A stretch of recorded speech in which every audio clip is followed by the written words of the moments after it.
standard of paranormal radio. And now, here's Gene Steinberg.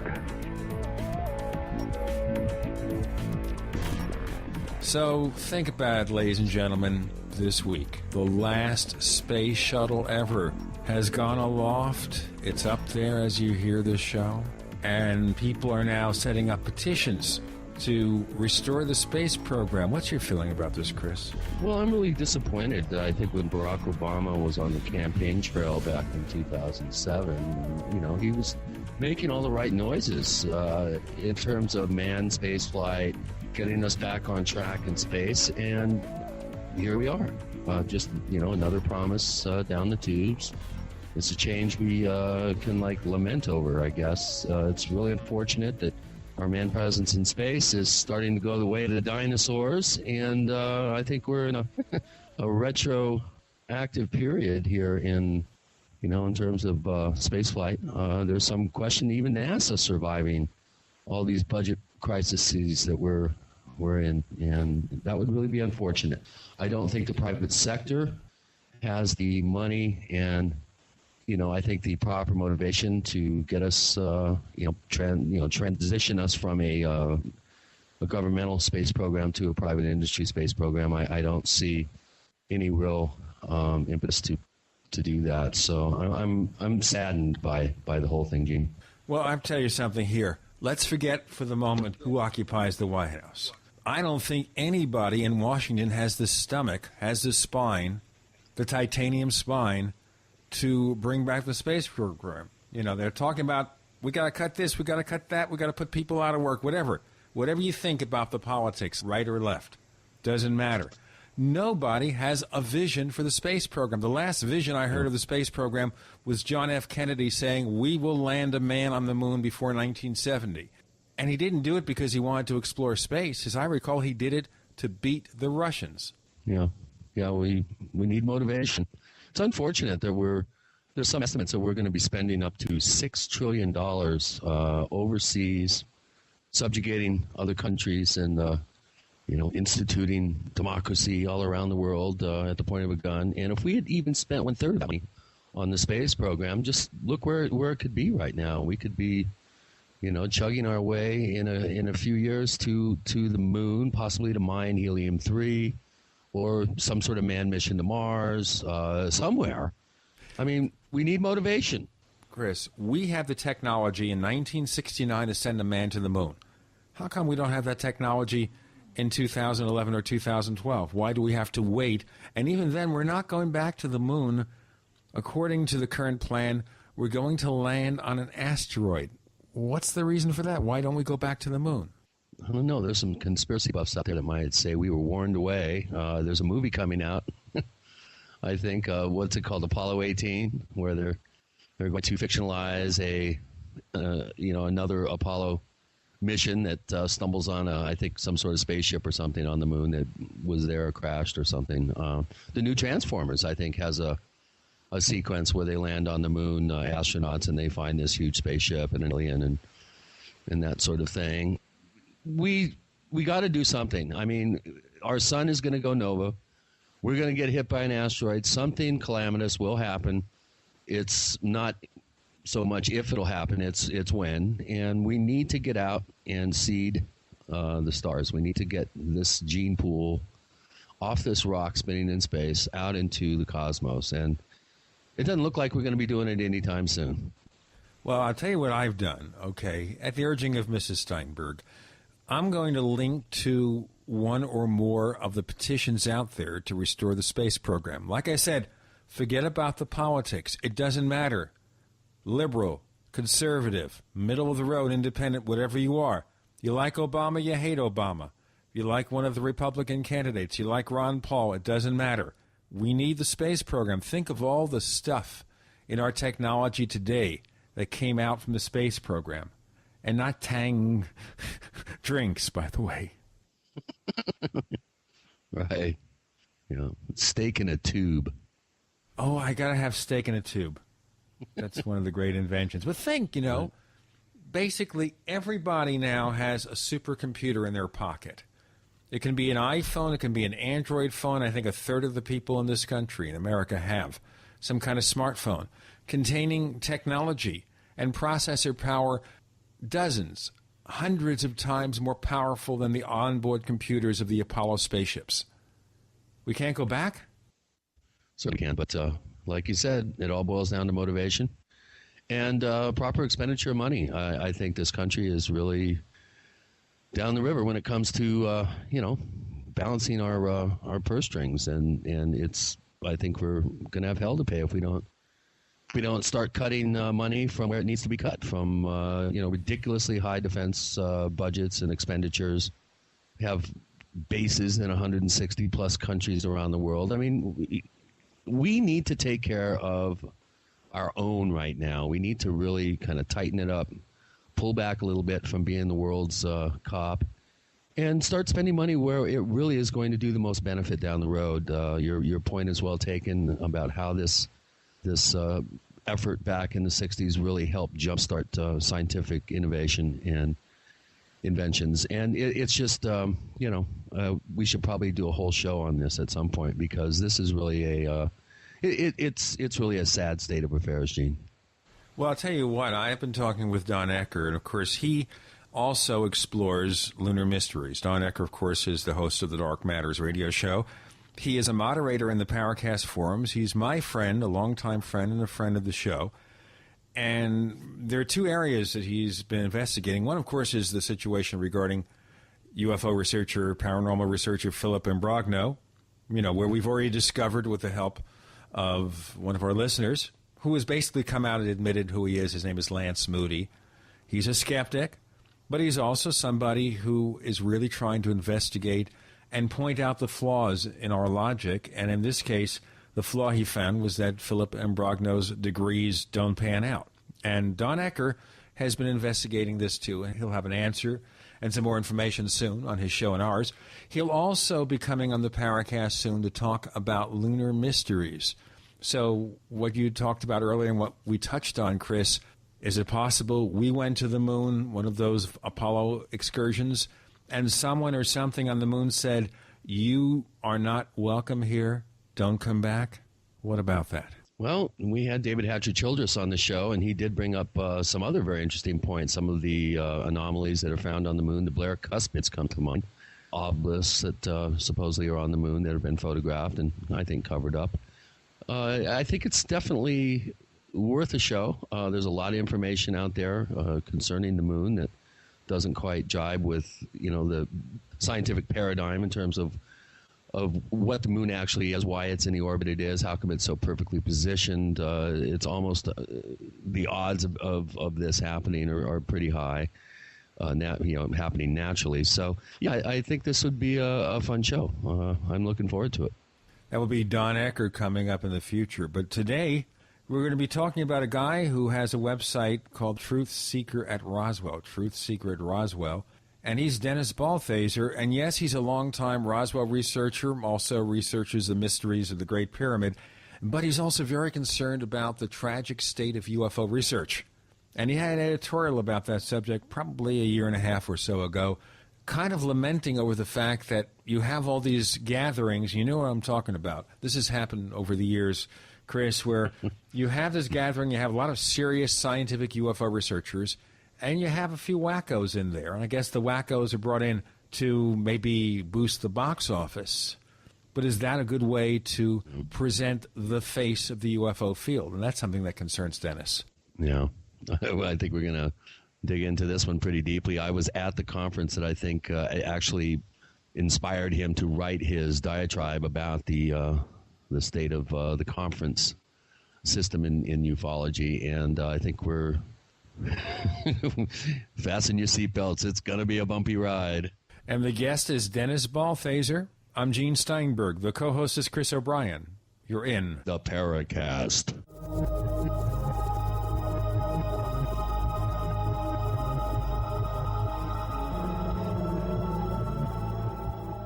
Okay, so who is watching your home when you're not there?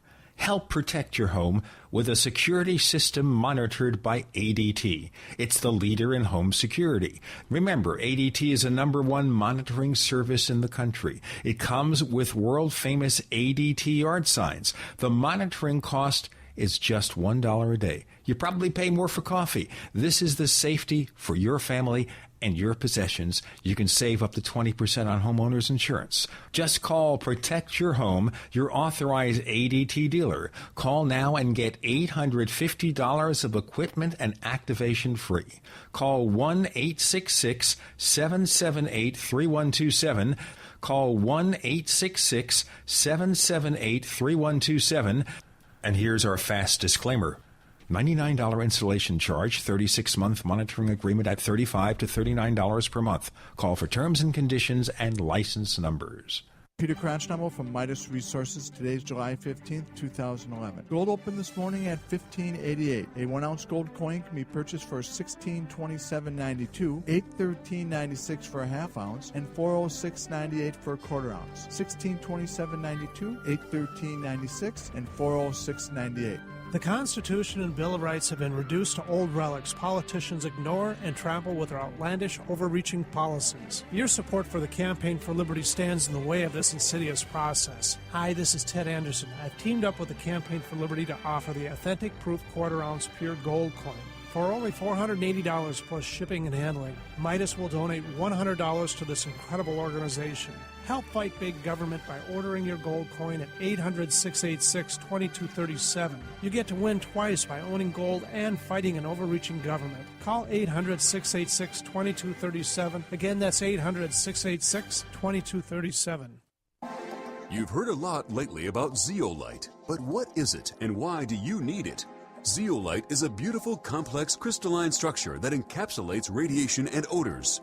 Zeo King zeolite naturally eliminates radiation poisoning your body may pick up from X-rays, security scanners, or nuclear fallout. Zeo King flushes environmental toxins absorbed from smoke, cell phones, and chemicals. So it detoxifies heavy metals including mercury, lead, and cadmium. Zeo King zeolite helps boost your immune system, allowing your body to balance itself and cut off food supply to cancer and parasites. Order your Zeo King zeolite now from zeoking.com for only $39.99 and receive a free month supply with every order. Call 888-402-6779. That's 888-402-6779. Or visit zeoking.com. That's ZEOking.com for natural elimination of radiation poisoning. For centuries, silver has been used as a powerful natural antibiotic, and as a listener to this station, you probably already know the benefits of using colloidal silver. With so many websites to choose from, finding a reputable, patriotic company with great products at affordable prices can be a difficult task. Introducing UtopiaSilver.com. UtopiaSilver.com carries the best, most effective, and most affordable colloidal silver and colloidal gold products in the industry. UtopiaSilver.com also carries products to fit your lifestyle, including weight loss, immune system defense, cleanses, herbs, joint and bone care, and much more. First-time customers using promo code GCN50 will receive 50% off all colloidal products. Visit us today at Utopia Silver, that's UTOPIA Silver, utopiasilver.com, or call 888-213-4338. That's 888-213-4338. UtopiaSilver.com, taking back America's healthcare one American at a time.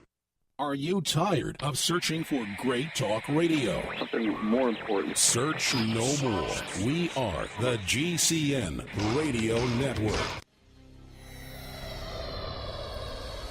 We want to hear from you. If you have a comment or question about the Paracast, send it to news@theparacast.com. That's news@theparacast.com. And don't forget to visit our famous Paracast community forums at forum.theparacast.com. Get in on all the action at forum.theparacast.com. On the Paracast with Gene and Chris, we welcome back someone who has not been on the show for several years.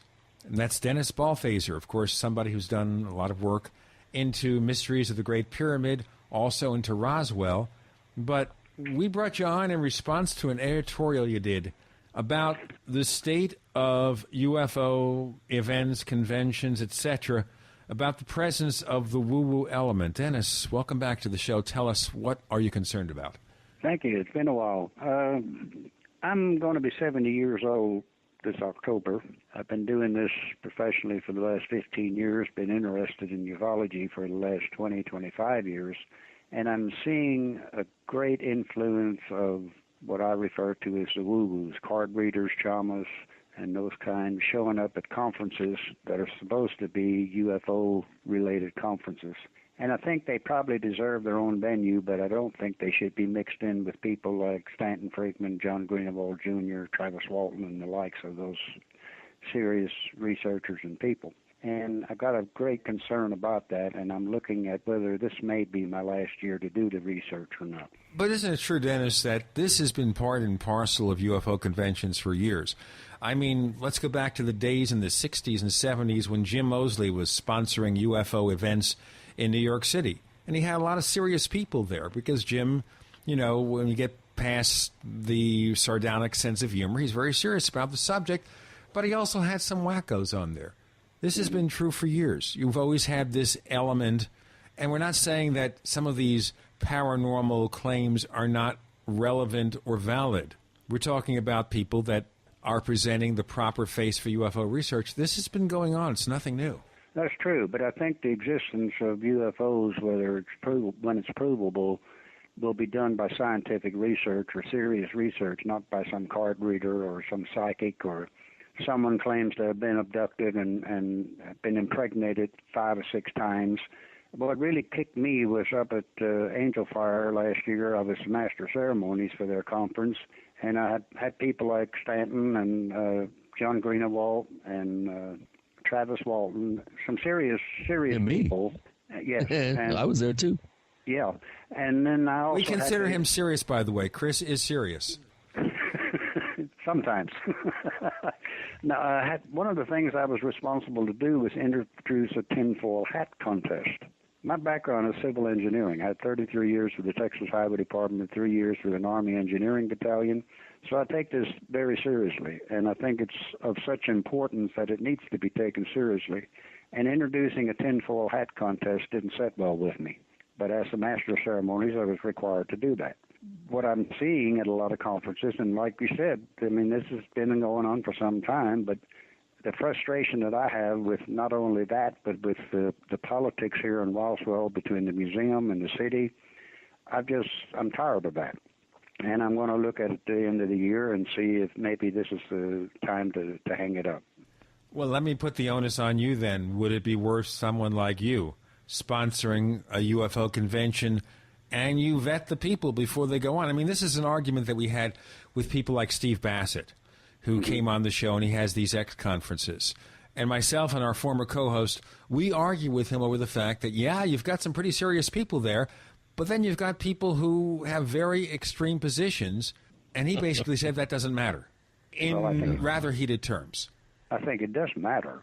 You know, and like I say, I think they deserve a venue, and they may have some information that is of value, but I think to mix it in with the serious researchers and promoting it as a UFO conference, to me, that just doesn't set well. Maybe it's just personal with me, but that's my hang-up.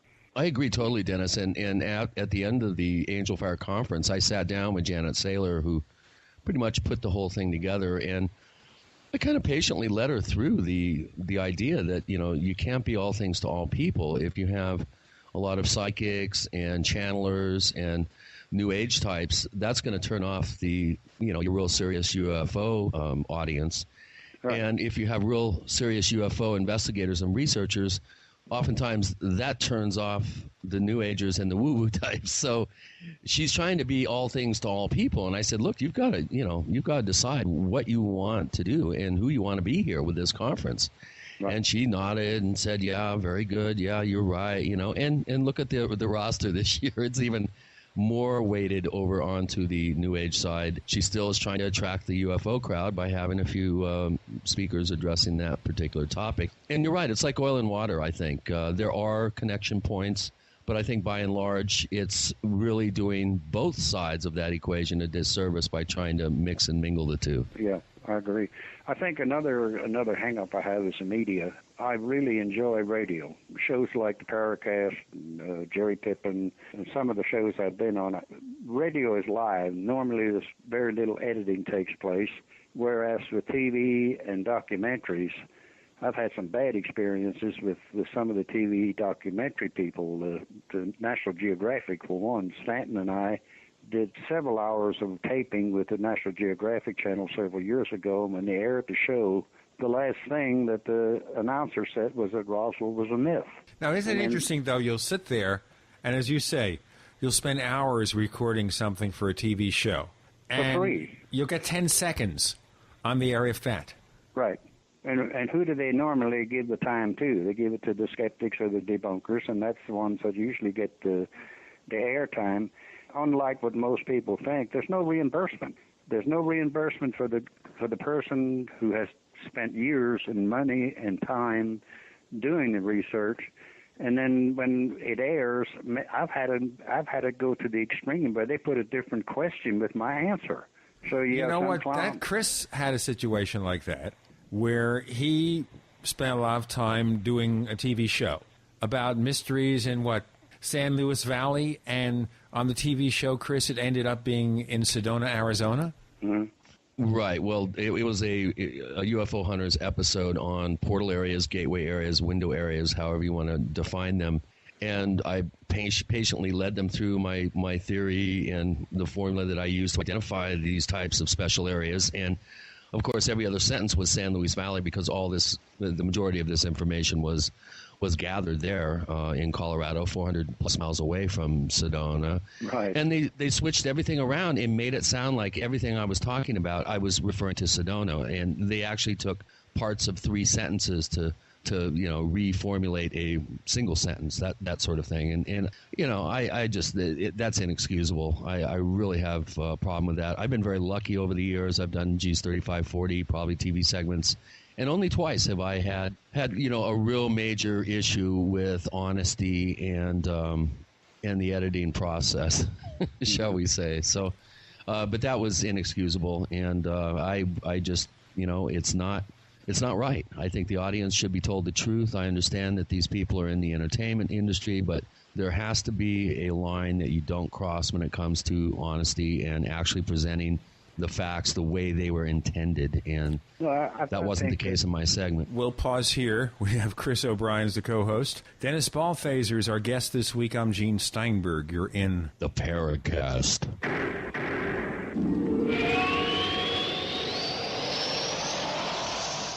Ray Perkins, a reclusive veteran burned out from the Gulf War, lives tortured by relentless, perplexing nightmares.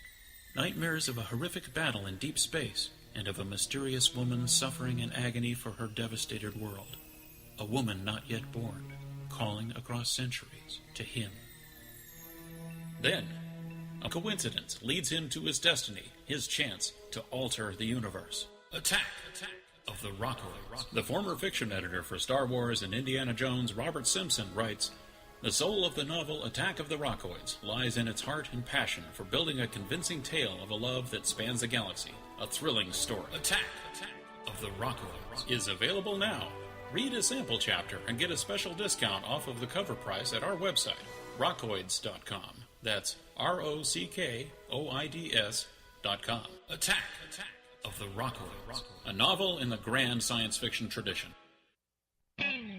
Ready to save? Then you're ready for the Super Summer Sale at Herbal Healer Academy. Herbal Healer has been the leader in quality natural supplements for 23 years.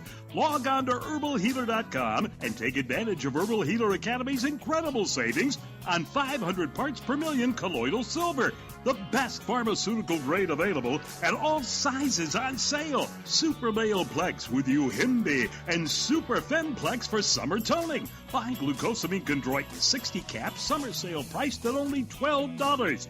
Colon Enhancer 250 caps, summer sale priced at just $18. And if your brain's a little foggy, we have a great supplement on sale called Memory Power. Log on and hit the postcard specials link for more super summer savings at herbalhealer.com. As always, new customers get a free catalog with first order. Herbal Healer Academy, healing the world with nature, one person at a time. If you drive for a living, you don't get paid to stop or wait in line. Keep your wheels moving with Pre-Pass. Bypass weigh stations, fly-by port of entry facilities. Stay moving at highway speed, while the guy without Pre-Pass waits in line. Save time, save money. Call 888-401-PASS to try Pre-Pass free. That's 888-401-PASS. What's cooking at PrizeKitchen.com? Plenty. Low prices on your favorite kitchen brand appliances, Vitamix blenders, Omega juicers, reverse osmosis systems, and more. Plus, free shipping on it all. PrizeKitchen.com gives your family the tools for a healthy lifestyle by eating more fruits and veggies and drinking pure water. Go to PrizeKitchen.com. Great selection, low prices, free shipping. PrizeKitchen.com. We help make healthy lifestyles convenient. The American people think they live in a constitutional republic, land of the free, home of the brave. Right. Just try those lines on the judge when you get a ticket or have to deal with a big bad IRS. Instead, use escapeharassment.com. Since 1972, our volunteer group of researchers and educators have successfully taught how to escape tickets by law, and it works. Escape Harassment has 3 different steps to follow, depending on where you are in the ticket process. Learn how to escape tickets, IRS, or court proceedings before you go to court. For free, 3-minute pre-recorded information and FAQs, call this toll-free number, 1-877-457-9009. That's 877-457-9009. Or go to escapeharassment.com and see our money-back guarantee. That's escapeharassment.com. Remember, escape harassment works. The GCN Radio Network, providing the world with hard-hitting talk radio. GCN. Great talk radio starts here. Hi, this is Don Ecker, and you are tuned into the Paracast. Let me tell you what, you're going to hear stuff here that you probably won't hear anywhere else. Hear that, George Snorri? We're back. Chris O'Brien's the co-host. I'm Gene Steinberg. We're talking to Dennis Balthaser about, I guess, the tragic state of UFO research, UFO conventions, media coverage. Now, to be fair, you know, when you shoot a TV show, an interview, you're going to basically shoot more footage than you're going to use. Now, of course, It's just digital recording. But an honest editor is going to air segments that properly represent what the person has to say. Honestly do. I mean, this is what we did when I was doing broadcasting as a newscaster. And I'd go around and I would record interviews with people, or I'd record speeches, and I try to find the comments that properly represented what was going on. Yes, we have the sound bites and all that stuff, the sound bite culture, but you want to be honest about it. But if you go in there with your particular point of view, your agenda, and you say, well, we're going to find out about the mysteries in Sedona, and Chris is talking about another state, a city 400 miles away, we'll just change it. That's pathetic.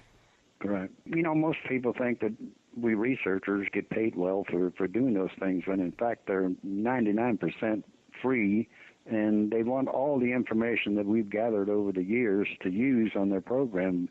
And I'm convinced that the documentaries and the TV shows they have 2 things in mind. One is ratings, of course, and the other is profit.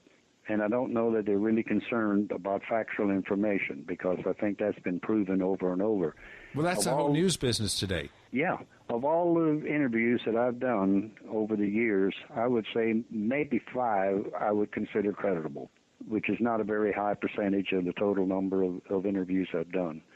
And that's why I like radio so much. I like radio, I like being able to write editorials, and I've even run into trouble with that. The MUFON Journal would take my editorials and either omit some of what I wrote because of space, they said, or they'd reword things. And, you know, when you write something, that's copyrighted. So well, you know, understandably, though, an editor is going to change something, but if it's going to change the meaning, you kind of like, I would hope, you go back to the writer and say, look, for space reasons, for whatever, grammar, spelling, I made a few changes. Is this okay? That's what my editors used to do when I was writing technology reviews. Yeah, they didn't do that. They just made the changes, and when it came out in the journal, I saw that it had been changed. I'll be honest, the UFO magazine has been as creditable with my editorials as anybody that has used them, and I appreciate that, and I appreciate when a reporter shows up at a conference and they give actual information in their report, because it doesn't. How refreshing! Pardon? I said, how refreshing that would be. Yeah. I don't know. I'm just getting old, I guess, and cranky. But spending all this money and time, and I lose $3,000-4,000 a year doing the research. But I think it's important. But I may have reached a point where I'll let somebody else do it. Okay, so would it make sense for Dennis Balthaser to put on his own UFO convention, get the serious people, and focus and showcase that, and try to get the media to see what UFO research is all about? Well, living in Roswell, that's not a possibility.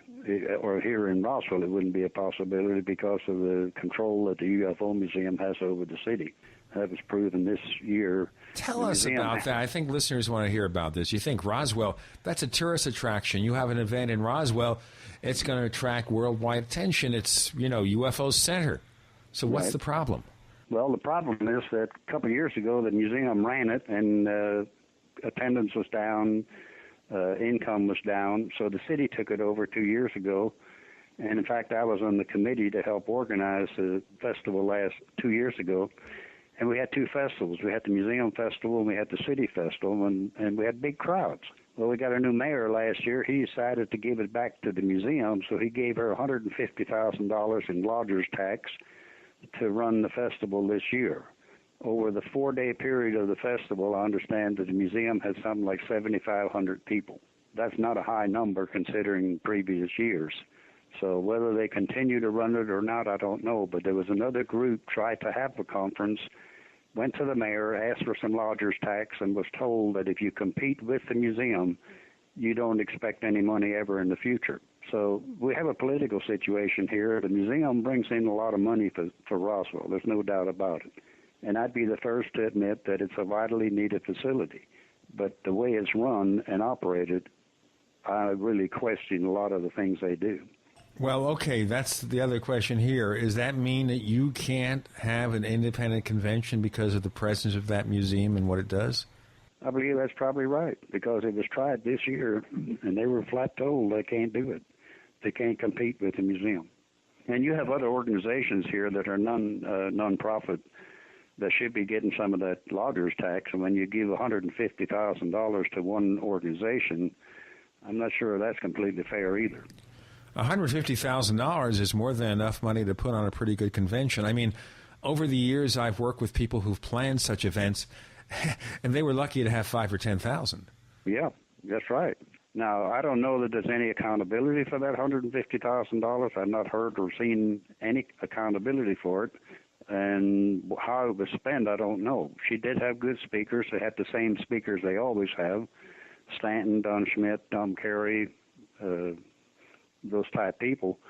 But the accountability, I would question. I really would. Sounds like a lot of people are getting paid over there. There's been a problem, though, between the museum and the city and investigators. I know that you've been battling some issues around this subject. I'm banned from the museum. Well, why don't you give us a... You're banned? Wait a minute. Give us a little update on that. Dennis, you're banned from the museum? Yes, sir. There was a note put on the greeter's desk several years ago, which I have a copy of, saying Dennis Balthaser is not welcome at the UFO Museum, signed by Julie Schuster, the director of the museum.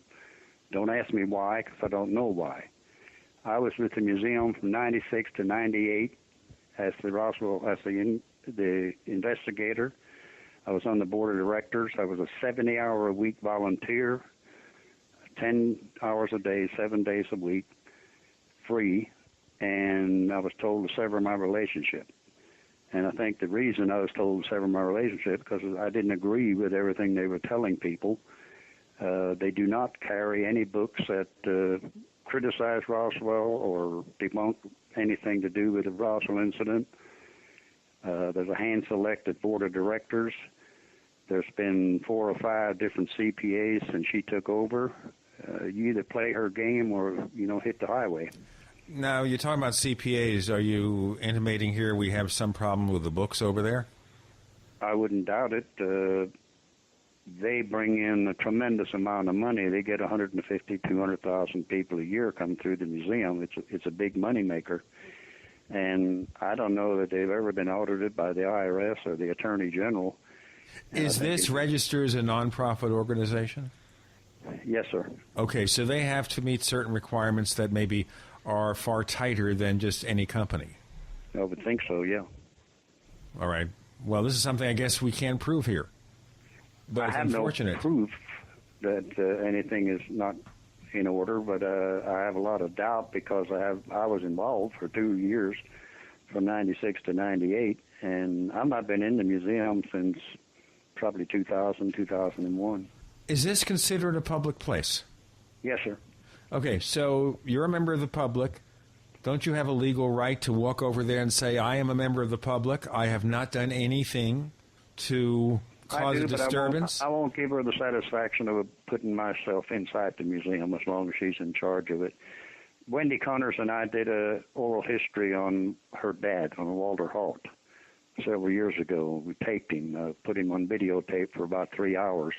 He's had 3 different affidavits that I'm aware of, and we were told the day after he died that we could never release any of that information or discuss any conversations we ever had with her father. And I want to ask you more about that in a moment. Dennis Balthaser is on the show. The co-host is Chris O'Brien. And if you have a comment or a question about the Paracast, write us. News at theparacast.com. Once again, that's news at theparacast.com. I'm Gene Steinberg. You're in the Paracast.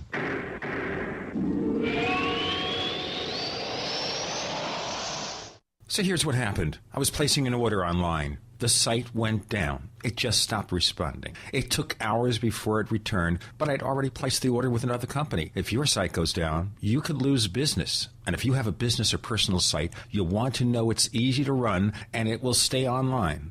At iWeb, your site is hosted on one of the most reliable networks in the world. Check it out. iWeb.com. That's iWeb.com. For 58 years, Fate has provided true reports of the strange and unknown. Fate brings you the latest in all aspects of the paranormal, like angels and miracles, psychic phenomena, ghosts, UFOs, and much, much more. To receive your complimentary Fate magazine, call now at 1-800-728-2730 or visit their website at www.fatemag.com. That's 1-800-728-2730. What are you waiting for? Your fate awaits. If you're concerned about radiation poisoning from Japan in the air, water, or food and can't find potassium iodide, go to RestoreYourHealthNow.com and choose Liquid Zeolite. Liquid Zeolite is hands down the best product to remove radiation from your body and safely removes toxins, heavy metals, boosts energy levels, and promotes a strong immune system. For fatigue, muscle weakness, headaches, memory loss, influenza, joint pain, or toxic radiation poisoning, use Liquid Zeolite from RestoreYourHealthNow.com. Liquid Zeolite is so powerful it was used to clean up contamination in Chernobyl, yet so gentle you won't even know you're taking it. Liquid Zeolite comes with a money-back guarantee, but is only available at RestoreYourHealthNow.com. Learn how to get free bottles of Liquid Zeolite at RestoreYourHealthNow.com. That's RestoreYourHealthNow.com or call 800-880-9976. Call 800-880-9976 today and learn how to get free bottles of Liquid Zeolite.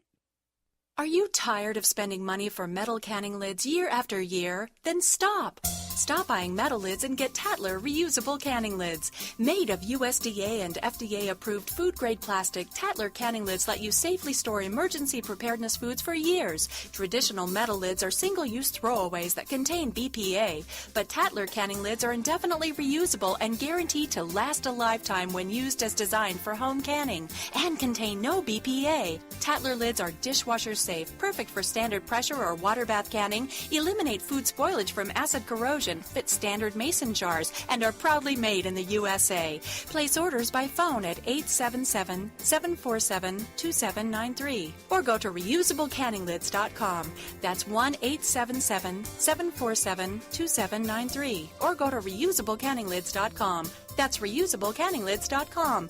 Tatler Reusable Canning Lids, the original since 1976.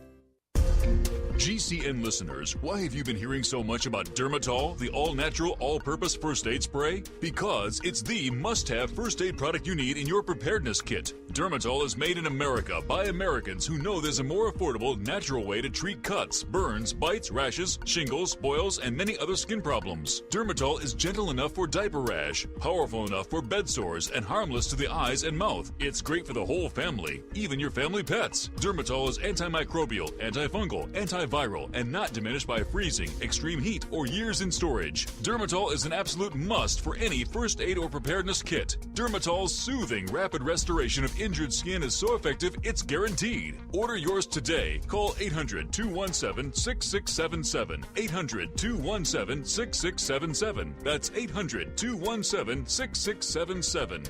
Efficient, economical, effective. Spray it all with Dermatol. America's #1 source for independent talk radio for over a decade. We are the GCN Radio Network.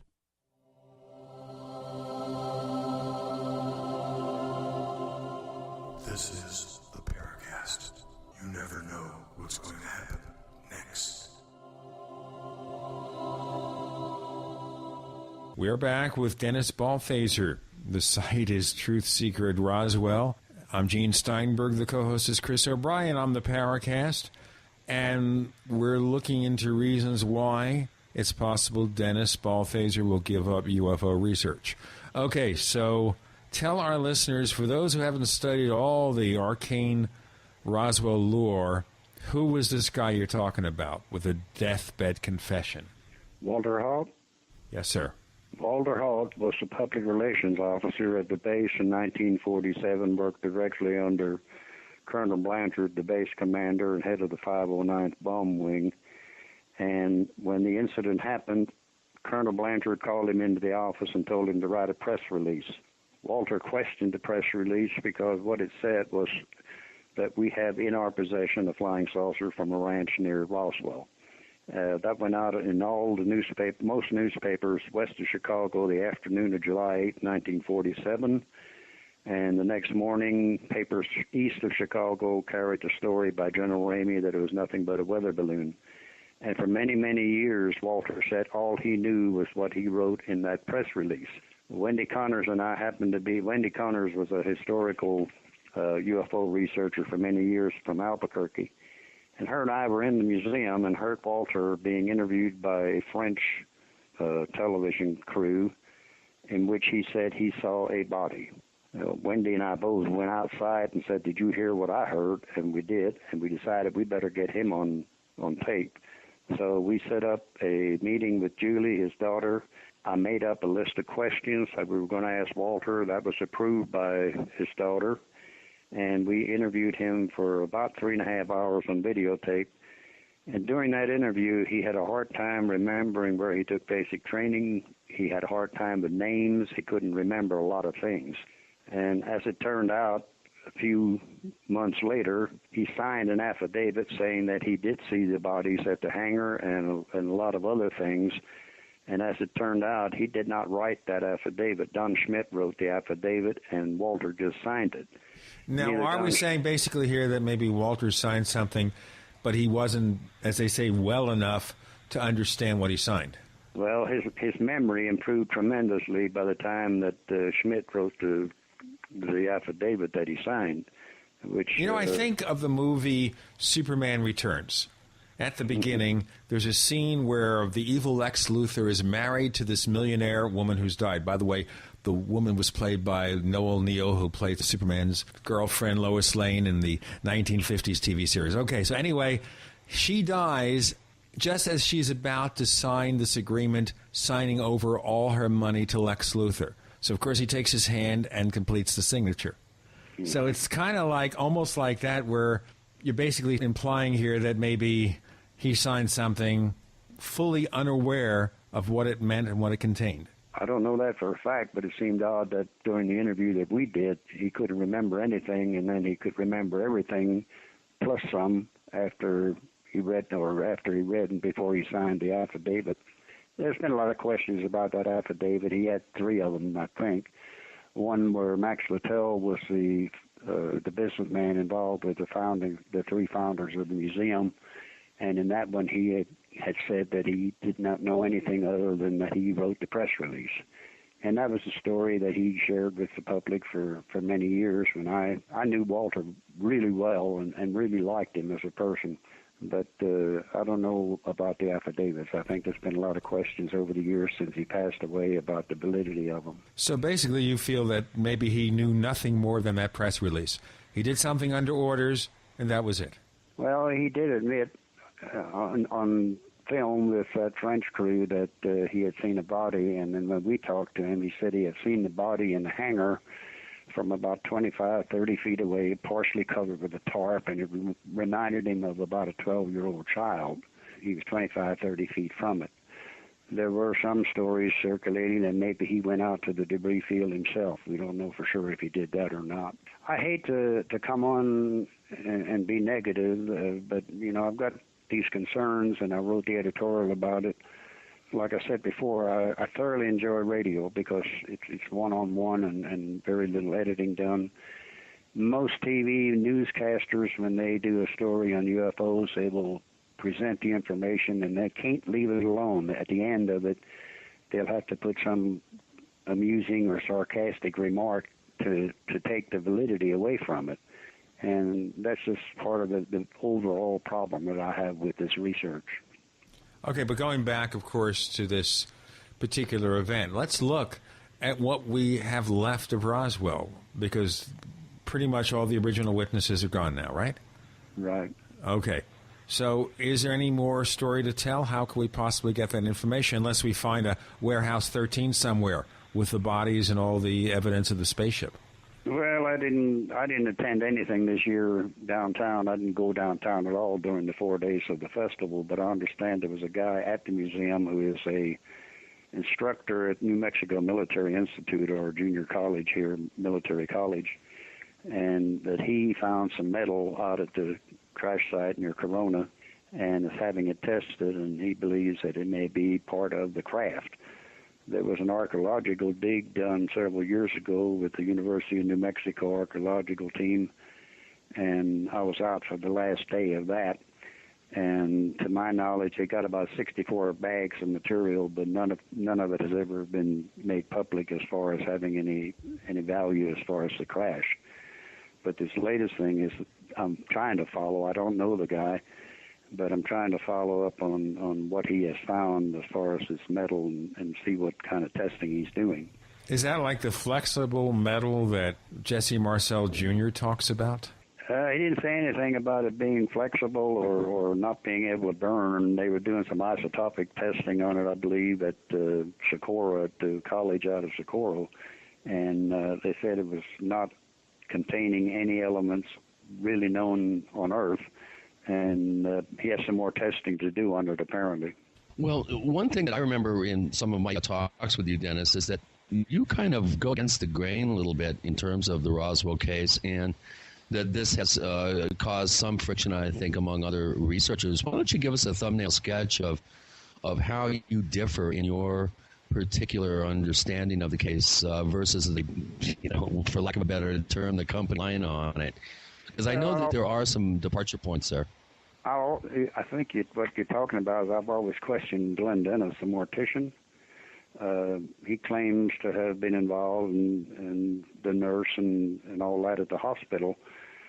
None of the information that Glenn has ever talked about has been confirmed. The nurse has never been found. He claimed that she was shipped out the next day to Europe and killed in a plane crash, and there's no record of a plane crash.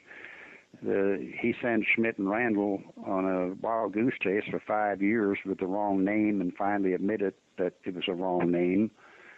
I think Glenn may have been involved because he was definitely the mortician at the base, but I don't know what extent he was involved and whether it was hearsay, that he heard from somebody else or what. But the red-headed captain that he talked about, nobody has found that one. And there's just no validity to any of the story that he tells. James Bond Johnson took the pictures in General Ramey's office in Fort Worth. I interviewed him before he passed away, and he had started to elaborate on his knowledge of the event. When I first talked to him, the only thing he knew was that he took the pictures of Jesse Marcel, the intelligence officer, of General Ramey and Colonel DuBose, when Marcel took the material to Roswell. But he embellished his story later on in life. Walter's affidavit, of course, has always been a problem, and I think maybe that's some of the stuff you're talking about. Yeah, so the nurse question, I think, has been bannered about quite a bit over the past few years. People questioning whether she was actually a real person or some sort of, I don't know, figment of somebody's imagination. I heard that that part of Dennis's story is just not held up over time. And so do you think I'll probably get in trouble for saying this, but it's my opinion. You're not? I mean, you're going to be getting in trouble for just about everything you've said so far, I think. Been there and done that. That's the Paracast for you. I think maybe he had a relationship with this nurse, and he was married at the time, so I think maybe that has some bearing on it, that he's never going to admit to anything that will jeopardize him. Glenn is not in good shape. He's in a nursing home, I think, and I know he quit doing interviews several years ago. He had a form of Alzheimer's, and of course he's getting up in years. He's up in his 80s now, and one of the few remaining living witnesses to the event. I'll tell you what, we'll get into so much more of this coming up. Dennis Balthaser on the Paracast. I'm Gene Steinberg. The co-host is Chris O'Brien, and you're in the Paracast.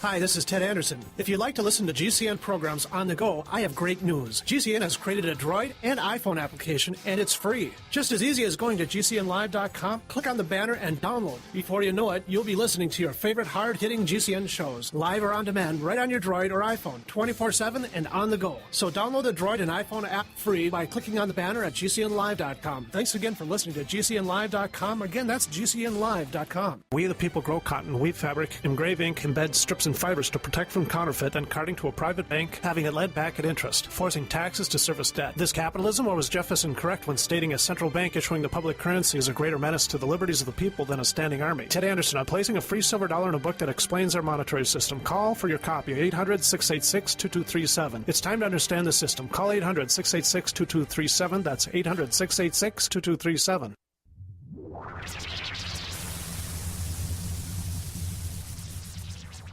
We want to hear from you. If you have a comment or question about the Paracast, send it to news@theparacast.com.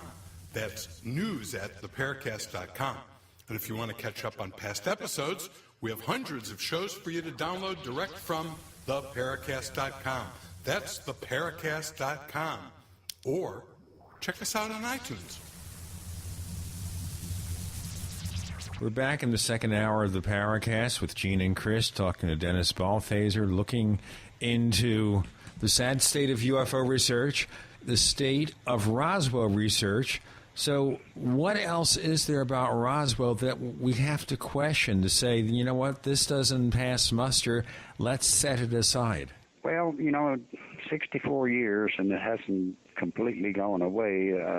We've been given 4 excuses over the last 64 years.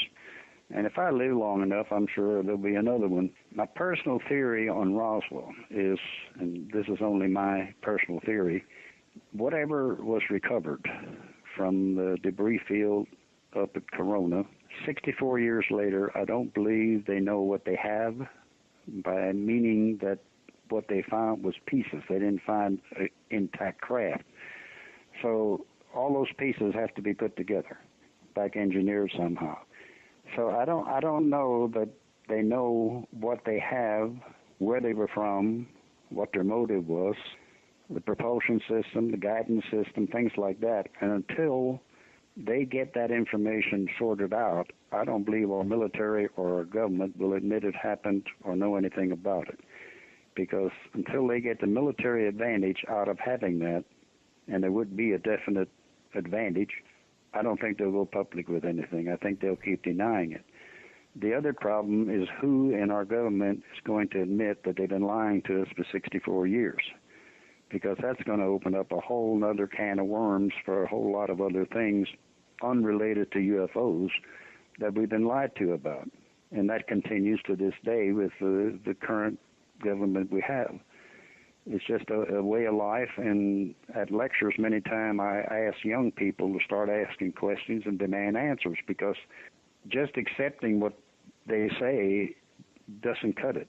We need more information. Well, I want to ask you also another thing about this. What about this new book out on Area 51, where it's mostly focusing on the top secret weapons and aircraft research they did there from Annie Jacobson, but there is yet another Roswell story. On Area 51, yeah.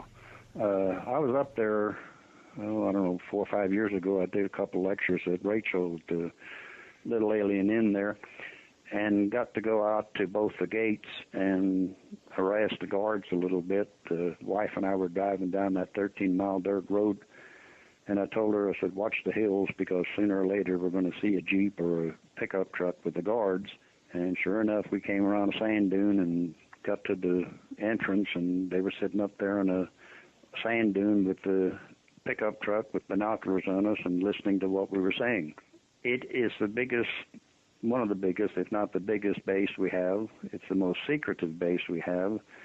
And I had read a lot of books and seen a lot of documentaries on Area 51, and I can assure you that standing there at the gate with 2 guards sitting in a pickup with binoculars on you is a lot different than reading a book or seeing a documentary. It brings it all pretty well to life. And then we went to the other gate, which is a double drop-down gate, and has a guard shack there that's visible. The one that the 13-mile road doesn't have a guard shack. It's a quarter-mile past there. If you get to it, you're in trouble because you're already on the property. But Area 51, to me, is a catch-22. It's a vitally needed facility to do all our technology for new aircraft and different types of research. But if any of the rumors about aliens or UFO craft being housed there, I think I'd like to know that. Maybe not for myself, but for my kids or grandkids to know what their future is. And I don't know that that's ever going to be made public. What do you think of this Annie Jacobson's assertion that Roswell was a secret Soviet PSYOPs program designed by Joseph Mengele? She has some factual information about Area 51. She has a lot of wrong information about Roswell, and I've not read the book, but I've seen it critiqued and some of the comments that have been made about it. I think she's totally off base as far as Roswell goes. Do you think she threw that in there just to sell books? Possibly. Reminds me of Body Snatchers in the Desert, the book that Nick Redfern came out with a few years ago. Yeah. Well, there's over 2,000 websites on Roswell, and probably 95% of the people that have those websites have never been here. They never interviewed a witness. They don't know where the crash sites are. It's second and third hand research, and I spend a whole lot of time on the internet putting out fires for people that have put out bogus information. Bergelia, I think is his name, Anthony Bergelia. He put out some stuff about the Foster Ranch that was totally wrong. I had talked to the BLM people here, and that ranch crash site is BLM property. And they had done an environmental impact study several years ago, and I went out to get a copy of it. And in that report, it said to be careful because it's known to have aliens out there. And this was signed off by about 9 people at the BLM, Bureau of Land Management Office. Well, that got my attention, and I said, where did this information come from? Oh, well, that's a joke. That's not supposed to be in there. It won't be in the final copy. I said, good. I want a copy of the final copy. So sure enough, they called me when they had revised it, and I got a copy of it and read it, and most of the mundane stuff was taken out of it, but there was a note in there that they will not permit any direct drilling or any building on top of that site, which to me is a step in the right direction because you have a federal agency that is protecting that property in a way, meaning that there may be a good possibility that's validity to it. So I was fairly happy with how that turned out. Yes, but just prohibiting drilling and whatever, that doesn't prove what really happened, does it? No, but they're protecting it. They're not going to allow any drilling, direct drilling. Okay, so the other question is, would it be environmental concerns? I mean, we're going to look at the devil's advocate questions here. No, they did that, and they did state in there because it was the alleged site of the 1947 crash. And they used the word alleged, which I can buy, because that's what we have, is an alleged incident. And I'm not the type researcher that goes and bangs his fist on the desk and says, by God, this is what happened, because I don't know that. All we know is what we've been told over the last 64 years. A lot of it is wrong. A lot of it we believe is true. And I've interviewed 100, 150 first and second-hand witnesses in that time, and they have no reason to make up the story about what took place. They have no reason. They didn't know each other when it happened. You're talking ranches out here that are 10, 15 miles apart. The only time they see each other is when they're doing cattle or sheep, and they had no reason to make this story up.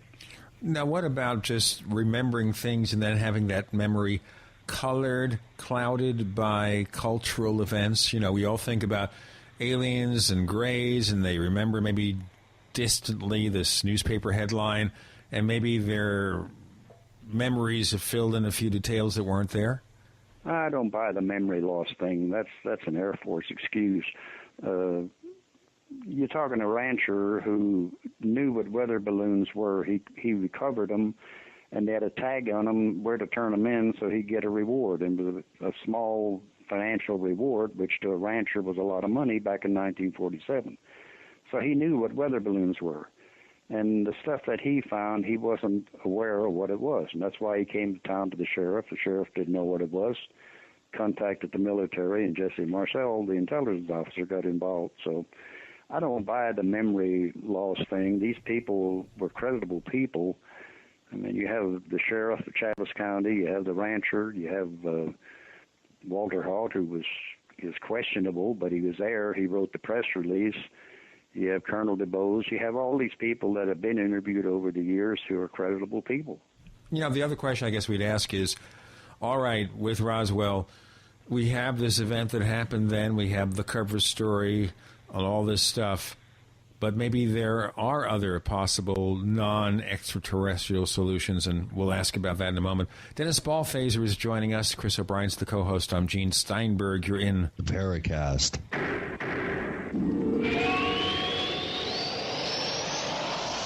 Have you been sitting on a few great domain name ideas but haven't locked them in for yourself? Good. Now you can buy them through the #1 domain name registrar, Namecheap.com, as voted by the top tech blog Lifehacker. Just like the name says, you can buy domains cheap, as low as $2.99, and every new domain comes with WhoisGuard, our special privacy service, free for the first year. Now that you know, it's time to grab those domain names before someone else does. Namecheap.com. Go now. Namecheap.com. Fate magazine provides true reports of the strange and unknown. Keep up with the latest on angels and miracles, psychic phenomena, ghosts, UFOs, life after death, and much, much more. To receive your free issue of Fate magazine, call now at 1-800-728-2730 or visit their website at www.fatemag.com. That's 1-800-728-2730. What are you waiting for? Your fate awaits. Have you ever felt like the United States government knows way too much about your financial affairs? I continue to hear stories about property seizures, frozen bank accounts, confiscation of stocks and bonds. It makes me wonder if the U.S. citizen will ever again have the right to life, liberty, and the pursuit of happiness. Unfortunately, with the Drug and Money Laundering Act, the IRS Revenue Ruling 6045 of 1984, and the Trading with the Enemy Act and Franklin D. Roosevelt's Executive Order of 1933, some precious metal holdings are subject to government intervention. For this reason, Midas Resources has prepared a report explaining the boundaries of trading precious metals privately. Whether if you have any intention of trading with Midas Resources or not, I have instructed my representatives to give this report out free. Call for your free copy at 1-800-686-2237. When investing, always proceed with caution. Again, call 1-800-686-2237. Exercise your legal right to trade metals privately. 1-800-686-2237. Local Army Navy surplus stores are hard to find these days, but not military issue supplies. They're right here online at mainmilitary.com. That's right, just like the state, M-A-I-N-E, military.com. We have everything for true total preparedness. Mainmilitary.com is not a typical website. It has much more than your old surplus store. Quality military-issue survival gear like canteens, mess kits, utensils, gas masks, filters, and chemical suits. Magnesium fire-starting tools, strike anywhere, waterproof, and storm matches. First aid kits, splints, tourniquets, parachute 550 cord, military manuals, sandbags by the bale, and a huge Molly assortment of vests and pouches for every need. Call 207-989-6783, 207-989-6783, or visit mainmilitary.com. That's M-A-I-N-E, military.com. The main name in military supply. If you drive for a living, you don't get paid to stop or wait in line. Keep your wheels moving with Pre-Pass. Bypass way stations, fly-by port of entry facilities. Stay moving at highway speed while the guy without Pre-Pass waits in line. Save time, save money. Call 888-401-PASS to try Pre-Pass free. That's 888-401-PASS. What's cooking at PrizeKitchen.com? Plenty! Low prices on your favorite kitchen brand appliances, Vitamix blenders, Omega juicers, reverse osmosis systems, and more. Plus, free shipping on it all. PrizeKitchen.com gives your family the tools for a healthy lifestyle by eating more fruits and veggies and drinking pure water. Go to PrizeKitchen.com. Great selection, low prices, free shipping. PrizeKitchen.com. We help make healthy lifestyles convenient. Are you tired of searching for great talk radio? Something more important. Search no more. We are the GCN Radio Network.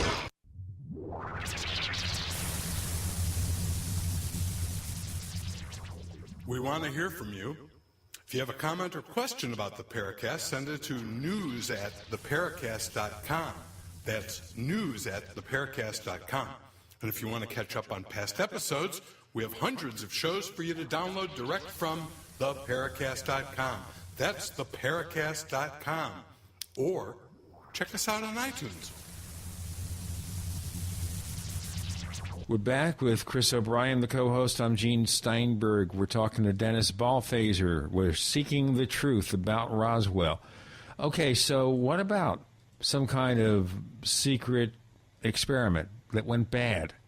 And obviously because of security concerns, national security, whatever, they didn't tell the people over at the military base at Roswell.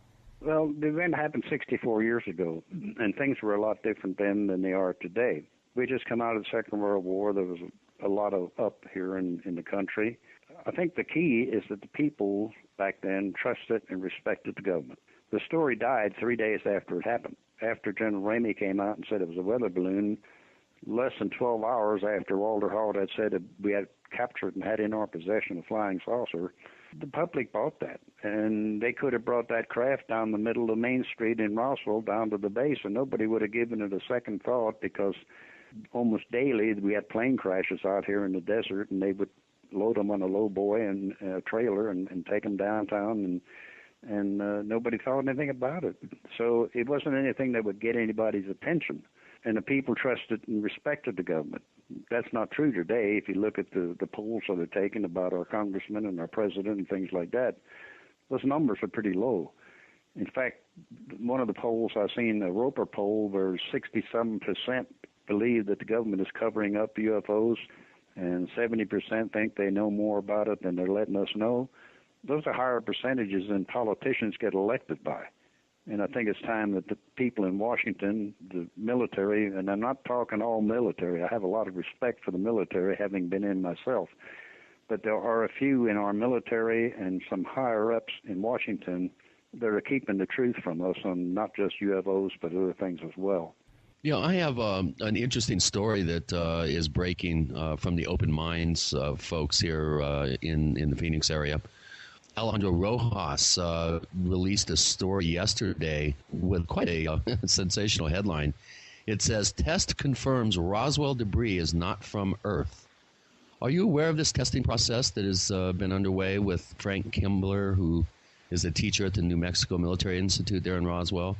And his That's the one I was just talking about. Yeah, he's come out with a new release with quite a bit of scientific information in here. It's an interesting article that does suggest that perhaps that some of the debris that they were able to gather does test out as being something unusual, similar to some tests that I think Peter Sturrock did on a supposed metal sample, I think from Brazil. So have you seen this? I saw the article yesterday. I saw the article yesterday on the internet, and if you go read through that, I think there's a note somewhere where the professor or somebody at the university refused to do isotopic testing, and then he went and talked to someone else, and I don't know if they did any testing or not, but they felt like it was a different type of metal, and it didn't say anything about being flexible or that you could bend it or anything like that. But that's going to be interesting to watch to see. And I have always thought that there probably is still metal at the crash site, even though it was vacuumed pretty well by the military when it happened.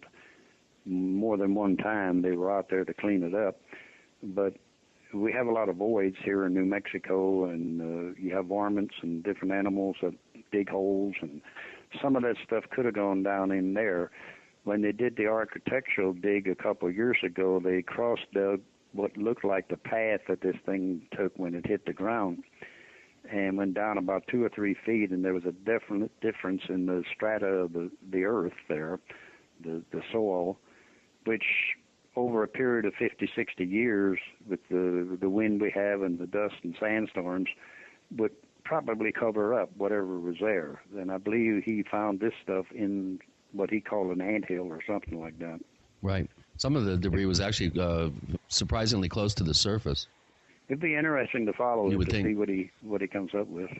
Yeah. Chris, there are a load of related questions from our listeners. You want to cover a few of them? Okay, I will. The first one comes from one of our moderators who tends to be on the skeptical side of things, and Angelo is quite a thinker. He asks good questions, and his question for you, Dennis, is, have you ever lied about your credentials? No, sir. He says, I asked this only half seriously. Okay, that we just needed to get that one out of the way. There are certain people that have, and when I say civil engineering background, I don't say I'm a civil engineer. I was a civil engineering technician. I did quality control and quality assurance and materials that we used to build highways and bridges. I went to Korea in 1971 to inspect structural steel for a bridge over Lake Austin, and I went to South Africa 3 times in 91 and 92 to inspect steel for a bridge over the Houston Ship Channel. So I'm careful in that I don't say I was a civil engineer. I say I worked in civil engineering. Right, but some people do have, I think, some egoic problems in the field, and they tend to feel the need for some reason to embellish their credentials or their educational background. Of course, we are going through a bit of a controversy now with quite a well-known... I've heard Stanton Friedman referred to as Dr. Friedman, and he corrects them real quick because he's got a bachelor's and a master's in physics. You know, I kind of wonder, though, one of the things here, I guess, that people are concerned about is why don't we question people who claim to have advanced degrees? But you have to think about it. Millions and millions of people have bachelor's degrees, master's degrees. Quite a few have doctorates. It doesn't guarantee that you're smart. It guarantees that you pass the test. That's right. But that may be one of the reasons why people don't question it. They say, well, he says he has a degree. Big deal. Yeah, a lot of them with masters have no common sense. Yeah, they don't give degrees for that, and that's kind of something you have to have, or you don't. I really don't. need to start telling you what I think, I guess. You think? I love you guys because you really deal and get in deep with some of this stuff. But and again, I apologize if I'm coming across wrong, but I've got some really deep feelings about some of this stuff. Well, we want you to say what you're going to say. Let it all hang out. I mean, we've had a lot of areas here. That's why you're here. Sure. If we're going to get to the bottom of these mysteries, We have to let it all hang out. You know, like you're talking about Roswell, and a lot of people say, well, you know what, Roswell is done that, been there, all that. We shouldn't talk about it. But the same rumors, the same incorrect information gets repeated year after year. And if you don't bring it back and try to do a bit of a reality check, it's just going to go on. And with all those websites, it gets worse. Once a rumor gets out there, once a rumor spreads.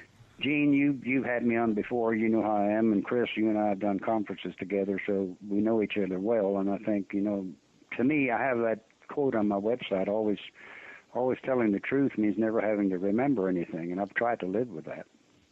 Yeah. Well, some people say I remember nothing. Rule of thumb. Some people say I don't remember anything anymore anyway, that, you know, I'm too old for this. I'm really as old as the hills. Brad Steiger says I was here before the dinosaurs ruled the earth. We're talking to Dennis Balthaser. The co-host is Chris O'Brien. I'm Gene Steinberg. You're in the Paracast.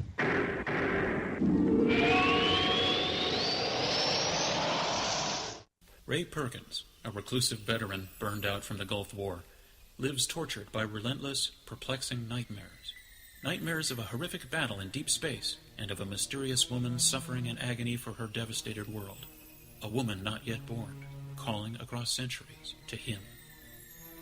Then, a coincidence leads him to his destiny, his chance to alter the universe. Attack of the Rockoids. The former fiction editor for Star Wars and Indiana Jones, Robert Simpson, writes, "The soul of the novel Attack of the Rockoids lies in its heart and passion for building a convincing tale of a love that spans the galaxy. A thrilling story. Attack of the Rockoids is available now. Read a sample chapter and get a special discount off of the cover price at our website, rockoids.com. That's ROCKOIDS.com. Attack of the Rockoids, a novel in the grand science fiction tradition." Are you still a traditional smoker? Now experience a new lifestyle and try vaping with e-cigarettes by LeSig. Imagine no ashes, stains, nasty smell, or coughing and hacking. With LeSig e-cigarettes' revolutionary microelectronic technology, rechargeable battery, and unique replaceable cartridge, you'll get all the benefits and satisfaction of smoking without the hazards. Choose your taste from a wide variety of our new American-made vape-free e-liquids at LeSig.com. And LeSig smokes the competition by serving thousands of worldwide customers with real people customer service, fast, free, same-day shipping, and a 30-day warranty and satisfaction guarantee. So are you ready for a new vaping lifestyle? Then call 870-518-4307. That's 870-518-4307. Or visit LeSig.com, spelled LECIG.com. LeSig e-cigarettes for today's modern smoker. Is your church, school, or organization desperately looking for new fundraising ideas? Tired of the same old candles or candy, taking orders, inventory, and low profits? Well, here's great news. 10X Fundraising guarantees 10 times traditional profits with zero hassle. For an amazing free bonus, free shipping, and an extra 10% off, enter GCN when you go to 10xfundraising.com. That's the number 10, the letter X, fundraising.com. Or call 800-480-8797. Visit 10X Fundraising for 10 times the profit today. Will you survive during the economic collapse or another deadly natural disaster? Your key to survival lies here at hardshoot.com. A former member of U.S. Special Operations knows what you'll need to survive in these hard times. Our online store arms you with extreme survival kits, self-heating food reserves, and more. For a limited time with any purchase, you'll also receive a 3-day survival kit absolutely free. Prepare now. The online store, www.hardshoot.com. www.hardshoot.com. The food storage industry leader has done it again. Introducing FDG Clubs and Survival Bucks from the Freeze Dry Guy. For over 39 years, the Freeze Dry Guy has served various government agencies and the private sector with the finest in storable foods and emergency rations. If you've wanted to build emergency food supplies but couldn't afford it, now you can. Go to freezedryguy.com, click on products, and look for the Freeze Dry Guy Clubs to pay as you go. Now you can build food storage without going into debt. Choose from a payment range of $95 to $450 per month. month. Our clubs work with everyone's budget. Plus, when you join Freeze Dry Guy clubs, you'll get additional rewards. For example, this month, get 10% back in survival bucks on all purchases in the Freeze Dry Guy product line, plus free shipping within the lower 48 states on any order amount. Hurry, go to freezedryguy.com or call 866-404-3663. That's freezedryguy.com or call 866-404-3663. The Freeze Dry Guy, the best you can buy. The GCN Radio Network, providing the world with hard-hitting talk radio. GCN. Great talk radio starts here. Hi, this is nuclear physicist lecturer Stanton Friedman. You are listening to the Paracast, the gold standard of paranormal radio. Listener questions front and center on the Paracast with Gene and Chris. Dennis Balthaser is the guest. We have some more questions, I know, from our forums at forum.theparacast.com. Chris? Yeah. Angelo goes on to, again, he is rather skeptical, a very grounded guy. And his second question, other than the kind of semi-humorous first question, is about Roswell. He says, I find the Project Mogul explanation to be plausible and satisfactory. Why would anyone not? That's kind of a softball question for you, Dennis, but well, you want to handle it? They should have probably stayed with the Mogul story because people were starting to believe that, and then they came out with this asinine report that it was anthropomorphic crash test dummies and a Mogul balloon that was used to check the Russians to see if they were doing nuclear testing. Now, on the latter, the Russians didn't do any nuclear testing until 1949, 2 years after the incident. On the anthropomorphic crash test dummies, they weren't used till 1953, 6 years after the incident happened. As for the Mogul balloon, most critics and debunkers talk about flight number 4. Flight number 4 was canceled because of weather. And when it was canceled, that meant that the balloon was filled with helium and had to be released, but all the equipment was taken off of it. When the pictures were taken in General Ramey's office, there was not one piece of equipment laying there. It's a piece of weather balloon. And one of the things I discovered on that one of those pictures with General Ramey and Colonel DuBose, if you look closely at the picture, and I don't look for pretty faces when I look at a picture, if you look closely at that picture, back against the wall by the chair is an unopened package, which is probably some of the debris that Jesse Marcel, Major Marcel, brought to Fort Worth from Roswell. Secondly, the brown paper laying on the floor that the weather balloon is laying on is off of a new roll of paper. There are no creases in it, meaning that if anything was wrapped in it, there would have been wrinkles in the paper. It looks like butcher's paper. It's probably a yard wide. It's brown paper. But that is off of a brand new roll. So the whole picture was a staged picture. What Marcel took to Fort Worth was not shown in the picture.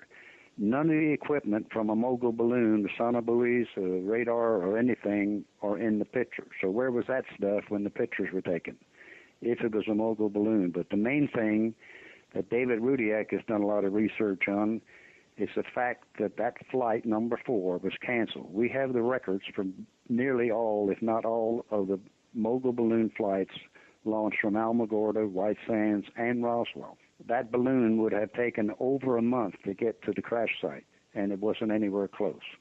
Yeah, good answer on that. How about Ron Regere's work on the actually sussing out the writing on the memo in Ramey's hand? Are you familiar with that work? Yeah, the memo is probably, we're guessing a teletype probably, but I don't know if it's from Washington to Ramey or if it's from Ramey to Washington, but he was definitely not aware that the writing, the print on that piece of paper was facing the camera. And David Rudiak again, and several others, but David mainly, has done some research on that. They've enhanced the picture and where you can basically read what's on there. And the words victims of the wreck are very clear. There's about 7 lines of type writing. David's still working on that, and I think as we get better equipment, we'll be able to look more closely at what's written there. It's vague. It takes some imagination, but the word victims is only 6 words in the English language that have those letters: victims, violin, virgin, and 3 others. Victims is the only one that really fits with that. And there's some mention about a weather balloon cover story. So that may be a smoking gun if we can ever get better analysis of the actual document. Okay, I have another question from Angelo. If you needed to convince someone that UFOs are not something that humans have created, which case would you put forth? Keep in mind, so far, nothing I've seen has convinced me that UFOs are anything but misidentified human aircraft or a natural phenomenon. And also, please keep in mind that despite my skepticism, I'm from the Carl Sagan type of school, in case you're wondering. I am open-minded. I just don't jump to the conclusion of aliens or other paranormal explanations. And before you answer that, I want to mention these so-called fireball videos that have been shown here over the past week. I think one was from Mexico. The other was from somewhere down south. And I'm telling you, people, I mean, all you have to do is look at that thing and see that it's an airliner or some sort of 4-engine jet, 2-engine jet possibly, headed away from you to the west into the setting sun. To me, it's just so ridiculously obvious that these are high-flying planes that are just at an oblique angle to the eye. So what do you need to convince somebody that UFOs are not something that we've created? Which case would you put forth? That's a good question. 90 to 95% of what people see are explainable. They're airplanes, they're balloons, they're clouds, they're planets, things like that, many of them man-made. However, the other 5% is what we're interested in. But with the Hubble telescope and with what we know about the universe, which is very little, I cannot be egotistical enough to think that we're the only thing in this universe. I have nothing I can give you to prove what I'm saying, but I'm a Christian, which surprises a lot of people. And I think if you believe that God created everything, that's the end of the story. That's everything. And it doesn't say anything in the Bible that we're the only thing he created. So I go with that as far as my Christianity. But I just cannot make myself believe that if we're the only thing God created, I think he screwed up, because he could have done a lot better than what he's done with us humans. We're the only species on the planet that can't get along with each other, whether it be by race or boundaries or nationalities or whatever. And a lot of times I'm asked, why don't these aliens communicate with us? And my response is, why would they want to? We have nothing to offer them. I don't go out in the backyard and talk to insects. And if they can get here from wherever they're from, they have technology and knowledge that we can't even comprehend. I think it's been going on for hundreds, maybe thousands of years. I know I've seen and have written articles about tapestries and artwork from the 13th and 14th century where the artists depict what appears to be UFOs in their artwork. So this is not something new. It's not just Roswell. It's been around for much longer than Roswell. And I think they may be watching us to see that we don't self-destruct. Or as far as Roswell, we tested the atomic bomb 100 miles south of Roswell. They may have been sitting out there and wondering, what are these clowns up to? We don't want this stuff out here. So, I just can't I can't convince myself that we're the only thing there is. Well, I think if anything, human beings are detrimental to this wonderful biodiversity that we have on this planet, and possibly the visitors are more interested in the planet and the biodiversity than they are in us, because we're the single most detrimental thing to that biodiversity. Right. I agree with that.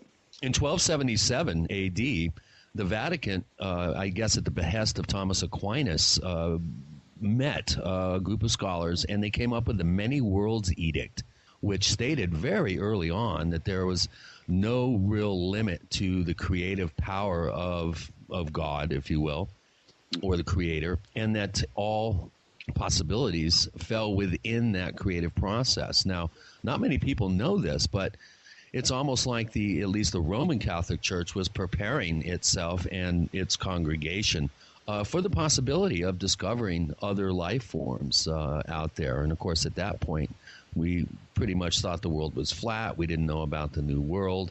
So it seems like some of the religious, you brought up your Christian faith, it seems like there has been some movement down through the ages to prepare, the great unwashed masses for something akin to discovering other intelligent life. So let me prepare the unwashed masses for this. Guest is Dennis Balthaser. And next week, neighbors, you'll hear from the one and the only Don Ecker. I'm Gene Steinberg. Chris O'Brien's the co-host. You're in the Paracast.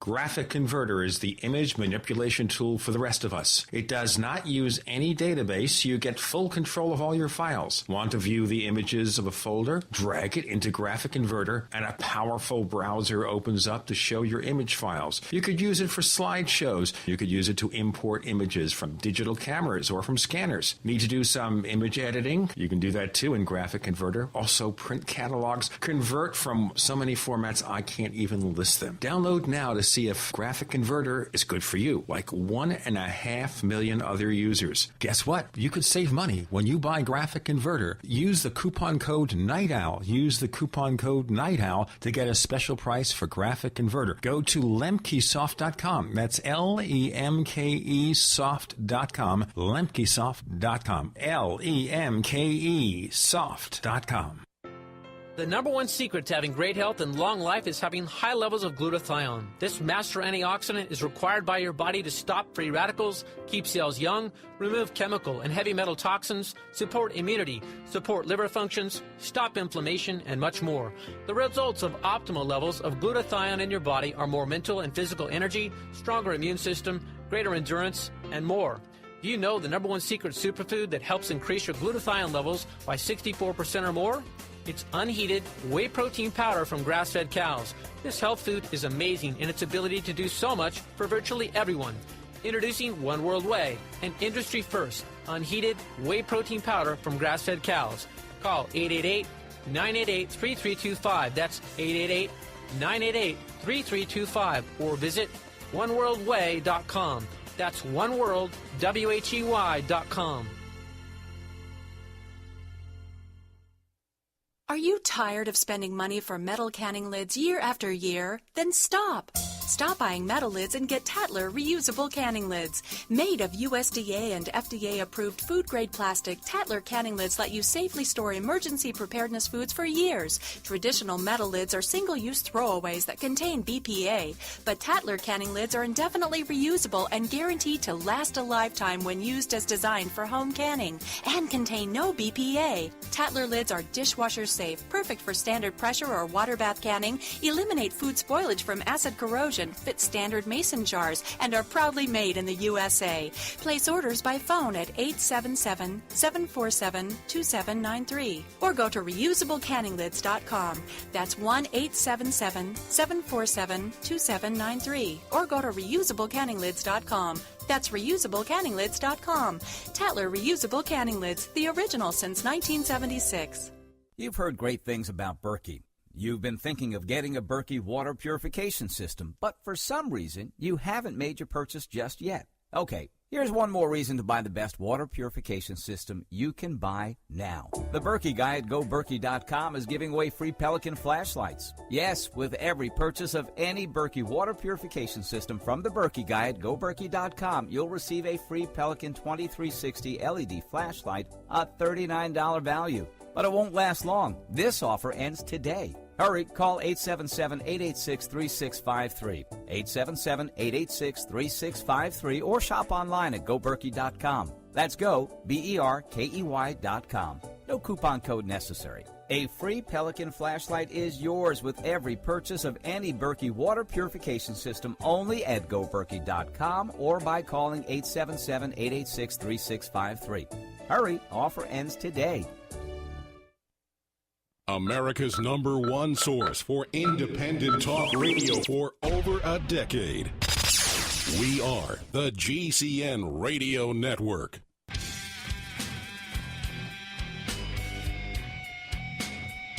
This is Kurt Sutherland, the author of UFO Mysteries, and you're listening to the Paracast.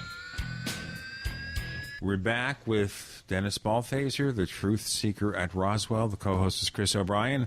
I'm Gene Steinberg. You're in the Paracast. Chris, you were continuing that discussion? Well, I just wanted to point out that there have been creative thinkers down through the ages that have looked at the possibility of discovering intelligent life and how that would impact people's religious faith. And Thomas Aquinas, of course, was responsible for bringing the Aristotelian logical sort of scientific worldview into the Roman Catholic Church. And I think that churches and belief, I think, are going to play a very important part in any sort of disclosure process if and when something as pipe dreamish as that takes place.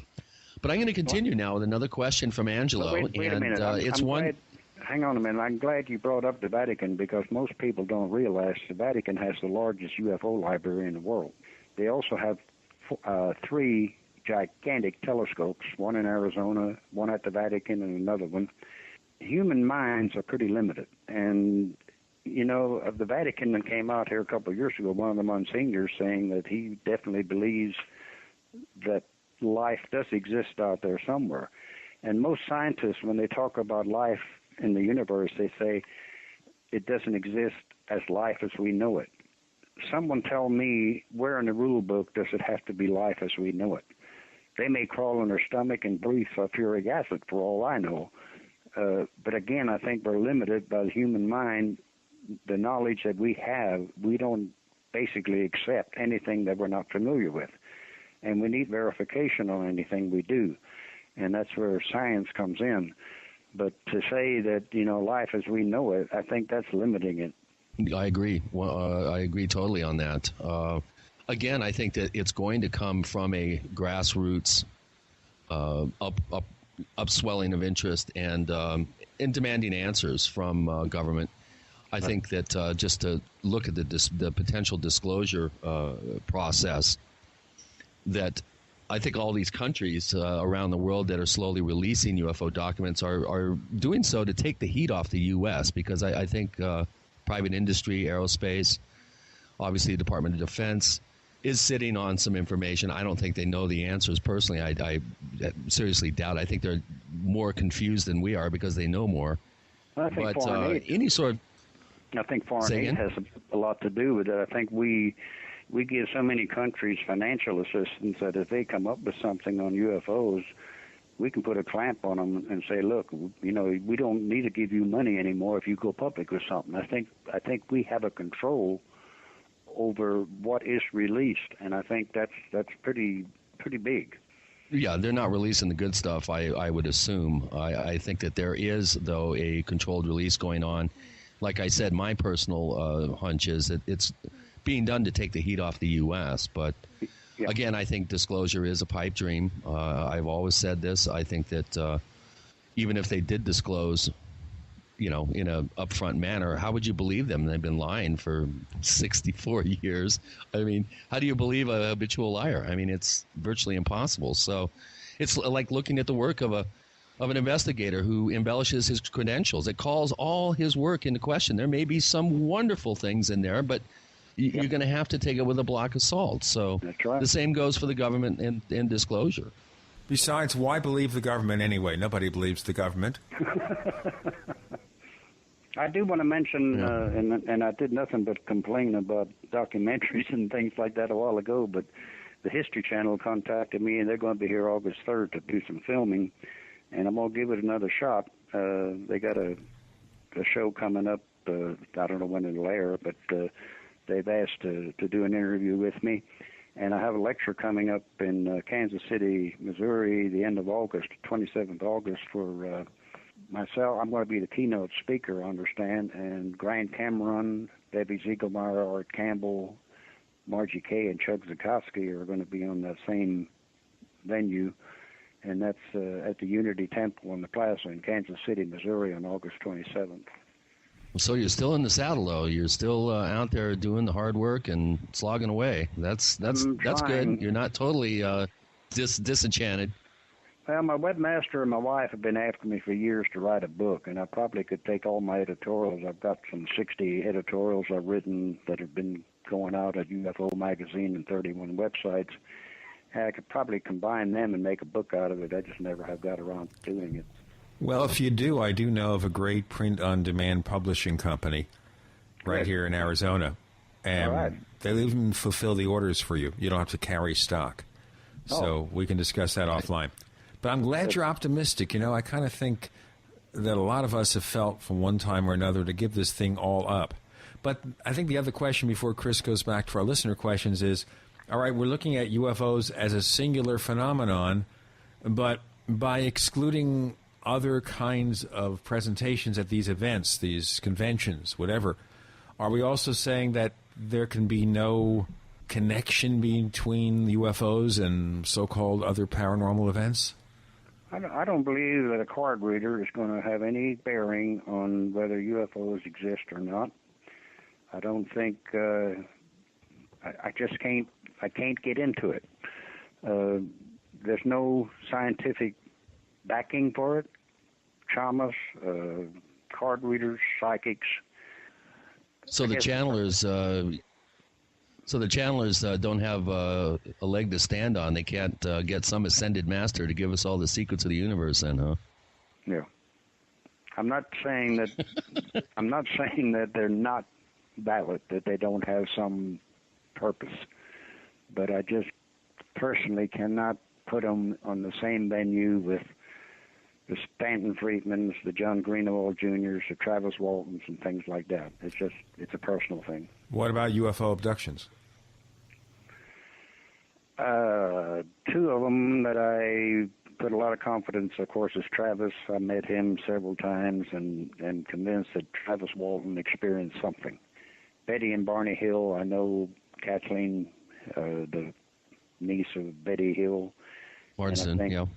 I think that was a valid case there. But those probably are two of the only ones that I'm familiar with that I put a lot of confidence in. I think some of these people are experiencing something. I don't know if they're dreaming or if they're hallucinating, but those two, particularly Travis, I've had many, many conversations with Travis Walton, and you can just look at that man's face and know that he experienced something. I can't say that he had an abduction. I don't know that, but he's passed the lie detector test, and he's just the type person that, to me, is believable. Yeah. Well, here's a question, the last one from Angelo, one of our skeptics, and it's a question that I get all the time, and so I'm going to ask it of you. A question that I like to hear asked of every UFO researcher is, so many cameras, so few good images. Why are there no good daytime UFO videos or photos? My guess in the day, things are less likely to be misidentified, which I think accounts for the vast majority of UFO reports. What are your thoughts on this, Dennis? Why don't we have more good quality images? We do have some, but how come with all these camcorders out there, with all these video capable phones, why don't we have more visual evidence from daytime? That's a great question. You know, a lot of times you get a picture or you get a video and it's blurry. It's not a clear shot. Many times there's no reference to anything as far as scale, size. I don't know that I can answer the question because I think it's a valid question. The Chicago thing at O'Hare Airport was one that I was interested in, where this thing appeared over the O'Hare Airport and then shot up and punched a hole in the cloud and was gone. There was a lot of people shut up over that and told not to talk about it. The Phoenix Lights years ago, where hundreds, maybe thousands of people did videotape something. I'm afraid I don't know. I don't have an answer for why there's not a good image taken somewhere. Well, hopefully this will change and we'll get some incredible footage from somebody's cell phone here in the not-too-distant future. Cell phone footage is very difficult to fabricate, and so I'm looking forward to the day when we do have a scenario where our ability to capture data visually overwhelms the mystery. I think that. What's the computer? There's a computer program too that can take things and make almost anything out of it. I can't recall the name of it, but you know, you got to really look at photographs. Bruce Maccabee does a lot of good work on photographs and analysis of them. There was a guy in Arizona I knew one time that did some. But we just don't have a good, clear photograph of anything. We'll get into more of those discussions. We'll get into more of those discussions in a moment. Dennis Balthaser joining us. Chris O'Brien's the co-host. I'm Gene Steinberg. You're in the Paracast.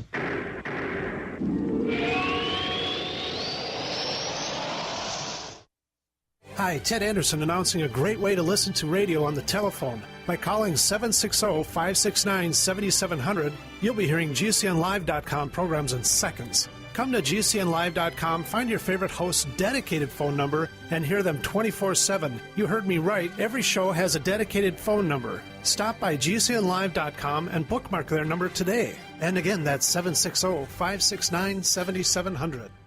Hi, this is Ted Anderson. Have you ever wondered why banks, stockbrokers, investment advisors won't talk about gold IRAs? They've been available since 1986, yet the financial industry won't recognize the value of gold for your retirement. Gold has outperformed paper investments, yet no word about IRAs. If you would like to have gold for your retirement, call 800-686-2237. Don't get left behind by rising inflation and low returns. Call 800-686-2237. Secure your future and call 1-800-686-2237.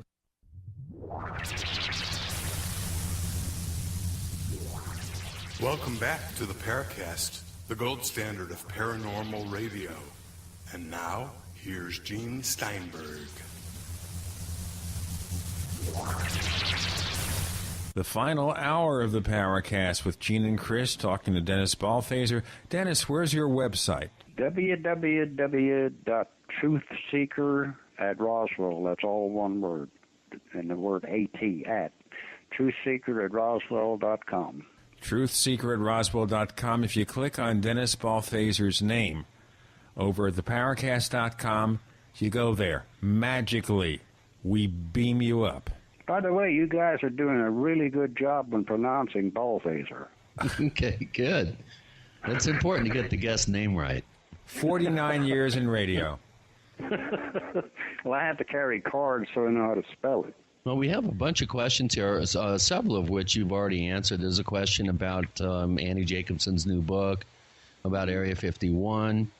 There's a question about black projects possibly being misidentified as UFOs. I've always said that if I was driving in the desert back in 1980 and a stealth fighter flew over and I had my CD player on, I couldn't hear the jet engines, I would have reported a UFO because they just were very spooky looking. They still are today, spooky looking, but imagine not being aware of their existence and have one fly over you.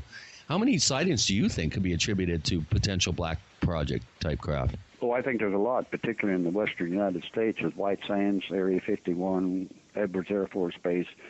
We have a lot of room out here to play. You know, we've seen F-16s and F-18s flying down on the deck out here in the desert. And there's just a whole lot of room to do what they want to do out here with anything new. And, you know, the B-2 bomber, the old F-117 Stealth, which is no longer in service, at certain angles, those things look almost exactly like a UFO. So misinterpreting what is being seen goes back to the 90% that is explainable. And I think a lot of what people see is misidentified, and I think it's probably our own stuff, most of it. Yeah, I would definitely agree with my experience in Colorado, right next to a low-flight military training area, low-altitude training area. There are, who knows what we have in the pipeline that's, 10, 15, even possibly 20 years away from being disclosed publicly.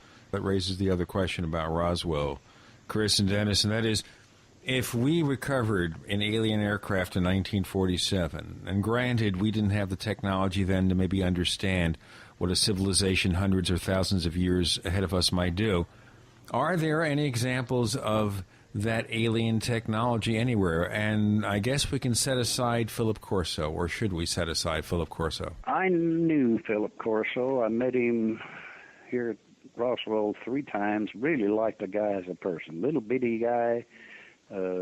Heck of a personality. I read the book day after Roswell and couldn't put it down. I went page after page after page. But when you get to the back of the book, there is not one reference. Now, Bill Burns of UFO Magazine wrote part of the book. We don't know how much. Yeah, we do.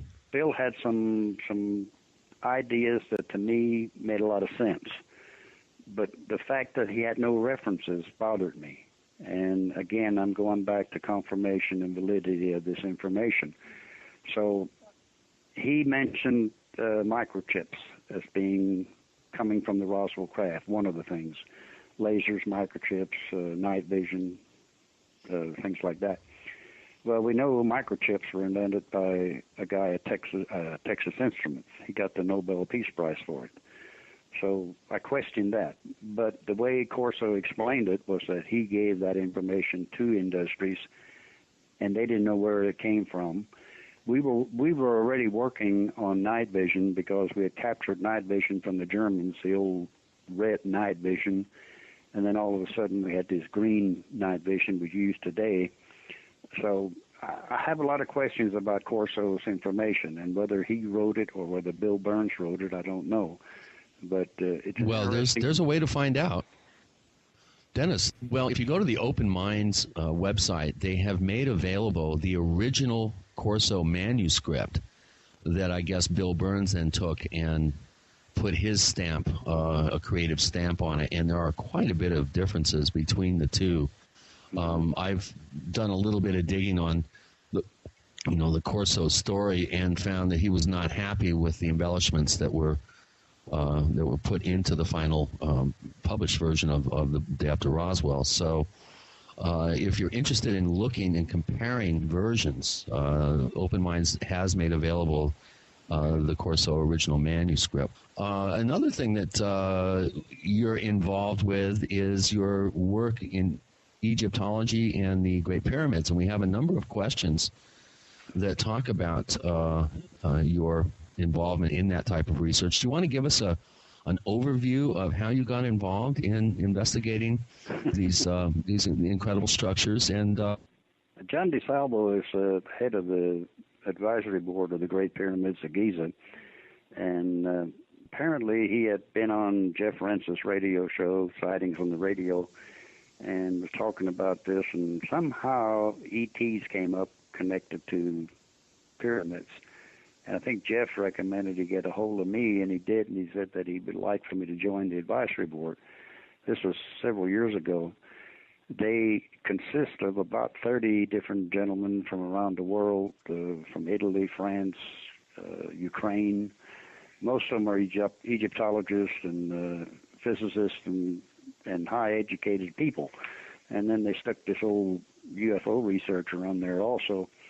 And I can't rule out the possibility of an ET connection somehow, because I'm convinced that the 3 pyramids of Giza, and I'm not talking about the other 80 or 90 pyramids in Egypt, but the 3 in Giza, the big 3, and the Sphinx, I'm convinced are much older than the Egyptian civilization.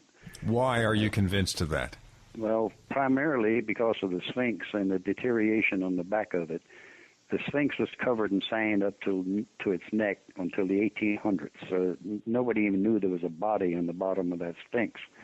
And when it was uncovered, it was discovered that there's water damage, erosion on the back, not caused by wind and sand. And there hadn't been that amount of water in that part of the world for 10 or 15,000 years, which predates the Egyptian civilization. Another researcher that I know found evidence of salt water pretty far up on the inside of the pyramid, indicating that there was a tremendous amount of water there at one time. One of our researchers, Stephen Mueller, has done some research and talked to an individual in Egypt who has the history of different civilizations that have lived there, and he talks about an organization or a civilization known as Kemetians, Khemitian, who lived in North Africa about 10,000 years ago. They were a black civilization, primarily controlled by females, and supposedly had contact with star people. Now, I'm not saying that ETs built the pyramids, but I am saying that the technology could have come from there. The theories that the Egyptologists use on how the pyramids were built, they talk about a ramp to take the stones up. We're talking 450 feet in the air. Stones that weigh anywhere from 2 to 17 tons each. I did some calculations on that, and I wrote an editorial. It's on my website in the editorial section. That ramp would have to be a minimum of 1,300 feet long, and every lift that it went up, it would have to be widened at the bottom in order to carry the load to get up. There would be more material in the ramp than there is in the pyramid. And I don't know where they would have got the wood to make the rollers for pulling the stones up on top. The other method of building it is talking about going around the pyramid in a spiral to get to the top. In any case, we're talking very, very large stones. And most Egyptologists say that it took 20 or 30,000 people 20 or 30 years to build. And I'll tell you what, we can't get 20,000 people these days to do anything for 20 or 30 minutes, but that's another story. Dennis Balthaser joining us. And if you have a comment or a question about the Paracast, write us. news@theparacast.com. Once again, that's news@theparacast.com. We will read each and every message we get. That's a promise. Chris O'Brien's the co-host. I'm Gene Steinberg. You're in the Paracast.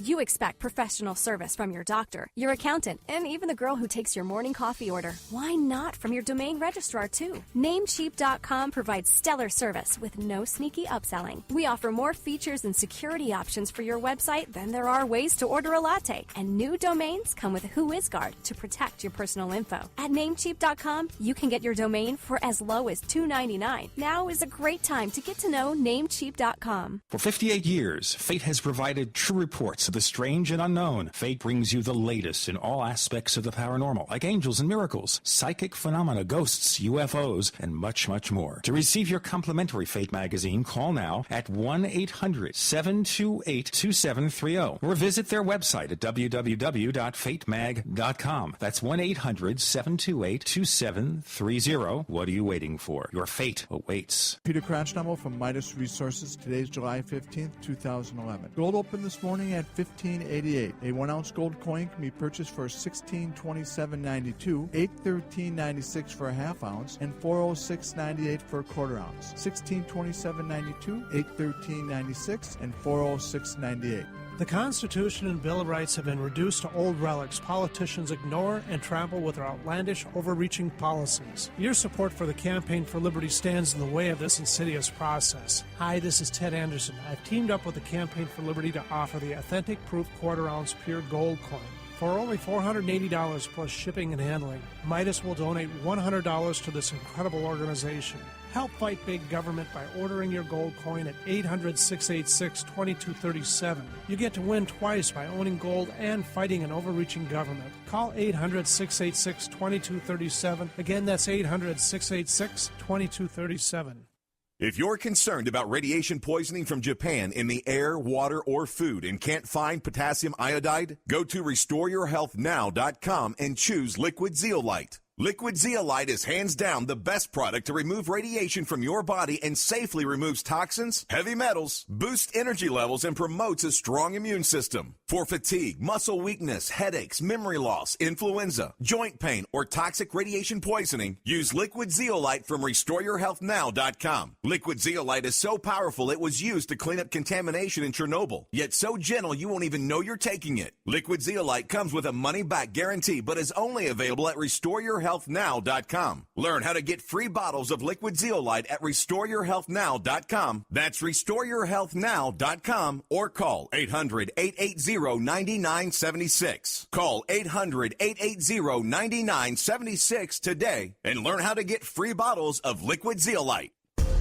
GCN listeners, why have you been hearing so much about Dermatol, the all-natural, all-purpose first aid spray? Because it's the must-have first aid product you need in your preparedness kit. Dermatol is made in America by Americans who know there's a more affordable, natural way to treat cuts, burns, bites, rashes, shingles, boils, and many other skin problems. Dermatol is gentle enough for diaper rash, powerful enough for bed sores, and harmless to the eyes and mouth. It's great for the whole family, even your family pets. Dermatol is antimicrobial, antifungal, antiviral, antiviral and not diminished by freezing, extreme heat, or years in storage. Dermatol is an absolute must for any first aid or preparedness kit. Dermatol's soothing, rapid restoration of injured skin is so effective, it's guaranteed. Order yours today. Call 800-217-6677. 800-217-6677. That's 800-217-6677. Efficient, economical, effective. Spray it all with Dermatol. Are you tired of searching for great talk radio? Something more important. Search no more. We are the GCN Radio Network. We want to hear from you. If you have a comment or question about the Paracast, send it to news@theparacast.com. That's news@theparacast.com. And don't forget to visit our famous Paracast community forums at forum.theparacast.com. Get in on all the action at forum.theparacast.com. In fact, these days, getting two people to agree on something is difficult. We have Dennis Balthaser.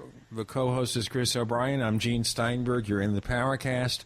So the theory is, Dennis, that 20 or 30,000 people got together for 20 or 30 years to build the Great Pyramid. No, you're talking 2.5 million stones. At that rate, they would have to set the stone every 90 seconds. And that meant quarrying the stone miles away from where the pyramids are, shaping them, loading them on a barge, bringing them up the Nile River, transporting them across to the site of the pyramids. It's a mathematical impossibility. The other theory that I've heard about was that they filled up each lift with water and sealed it and then lifted it up like a barge. So, we don't know. Here again, just like Roswell, we don't know who built them, when they were built, or how they were built. One of the big stories that we hear is that it was built for Khufu, pharaoh of the 4th dynasty. The only thing they have ever found about Khufu is a 3-inch statue, which is in the Cairo Museum, that was located miles away from where the pyramids are. So if this was built for Khufu, why was there nothing in there for the afterlife like it was for all the other pharaohs? The Arabs were the first to go into pyramids in 890 A.D., and the only thing they found was an empty coffer, an empty box. They have not found anything for the afterlife, which would have to be there for the pharaoh, as was custom for any pharaoh that was buried back in Egypt. So we have a lot of questions about the pyramids, too. This leads me to a question from Michael Allen, who's he's been one of our forum posters for about a year. And he quotes you from your website, "Dead pharaohs don't need air, so why were air shafts built in?" And he proposed an answer to that question that you posed. Okay. He says, "I propose the air shafts were probably put in for those living, breathing beings who were lowering the bodies into the depths." Would this be an acceptable alternative explanation? I think you kind of were addressing that. Well, those air shafts align with certain stars, certain constellations perfectly, as do the 3 pyramids, who are in alignment the same as Orion's belt in the constellation of Orion. The engineering involved with the building of the pyramids is something that we can't duplicate today. I mentioned earlier that I was involved with building some pretty big bridge structures for the Texas Highway Department. The last job we had was a 1,200-foot span between columns, and we were off by 3 feet. When we got to the middle, we cut a piece of steel, dropped it in, and that was it. The pyramids are off a 1/4 inch on each side. They have not sunk into the earth over 2,000, 4,000, 6,000 years. So there has to be some sub-base material there that is capable of handling that weight. And what you see today was not the original pyramid, because the original pyramids were covered with polished limestone, which, when the sun reflected off them, were visible from the moon. Most of the researchers I've dealt with believe that the pyramids were built as energy machines and not to be used as pharaohs' burial places. I have another question about your interest in Egyptology from Xylo, who's a longtime poster here at forum.theparacast.com. Regarding your research into the pyramids and Egyptology in general, Dennis, what does the fall of the government of Egypt do to the research that is taking place now? Also, with the resignation of Hiawass, will this allow research to continue in the same vein that it has been continuing? Or is there hope to further research and explore new areas without worry of interference or I would add towing the the conventional line that Hawass has maintained all through the decades that he's been involved there. So what is the state of Egyptology now with the new Egyptian government and Hawass getting potentially busted for antiquities violations and whatnot? Well, the name Hawass makes me sick to my stomach, for one thing. You have to understand that tourism is big business in Egypt. And for someone like me or someone on our board to come out and say that the 3 pyramids of Egypt on Giza probably were not Egyptian, it's not going to sell well because of tourism. Hawass just recently appointed himself to a lifelong position. He's head of antiquities, and I will not watch a show that has Hawass on it because I don't believe a word the guy says. I think he's on the take for the tourism industry. He has been on just nearly every Egyptian documentary that's been made. But I understand that now they are charging a tremendous amount to be able to go in the pyramid. I think the Sphinx has got a fence around it where you can't get up real close to it anymore. So the tourism industry is pretty much taking it over. There was a time not too long ago when we wanted to get into the paw of the Sphinx because there's a void in there. We know we did some ground-penetrating radar, and we found a void inside there, and we believe that there may be information on how the pyramids were built or about Atlantis inside there, and so far we've not been able to get access in there. Hawass has done a lot to restrict good research as far as the pyramids, and we were hoping that he would retire, and since he hasn't, we don't know what the future holds as far as trying to get more information. Okay, well, just another Roswell question that I missed about it being some super secret terrestrial technology that was covered up, but we kind of beaten that horse a little bit.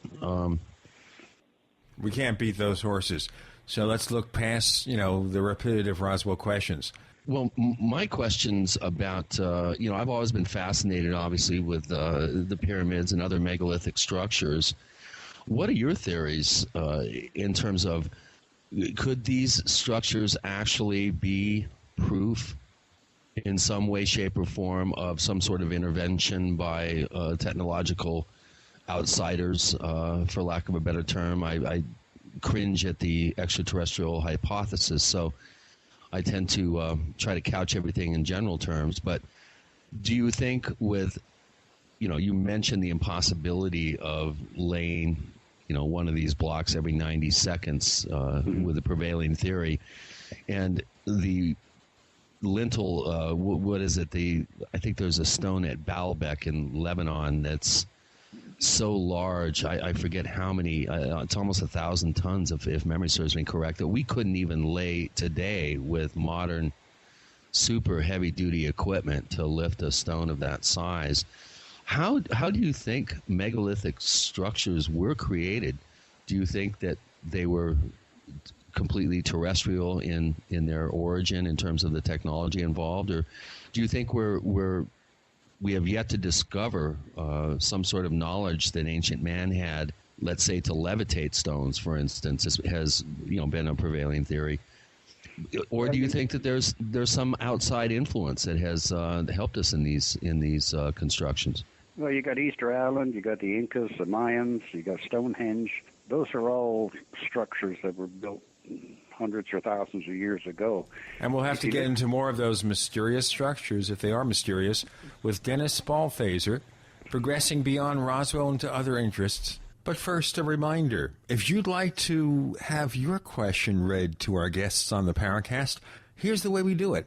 We set up a special place over at forum.theparacast.com. That's the official Paracast community forums, where you can post your messages. The place is called The Question Bank. We'll set up a forum topic or thread when a guest is scheduled, and there you can ask your questions. We'll ask them on the air. I'm Gene Steinberg. The co-host is Chris O'Brien. You're in The Paracast.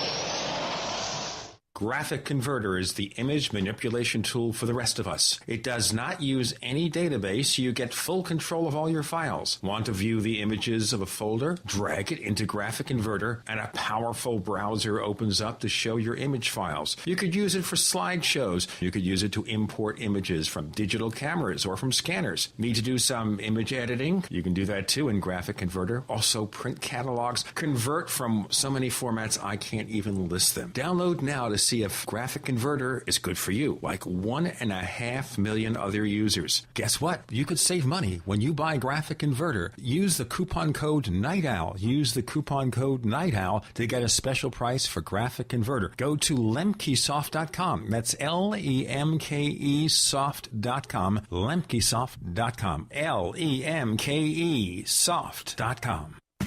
Local Army Navy surplus stores are hard to find these days, but not military issue supplies. They're right here online at mainmilitary.com. That's right, just like the state, M-A-I-N-E, military.com. We have everything for true total preparedness. Mainmilitary.com is not a typical website. It has much more than your old surplus store.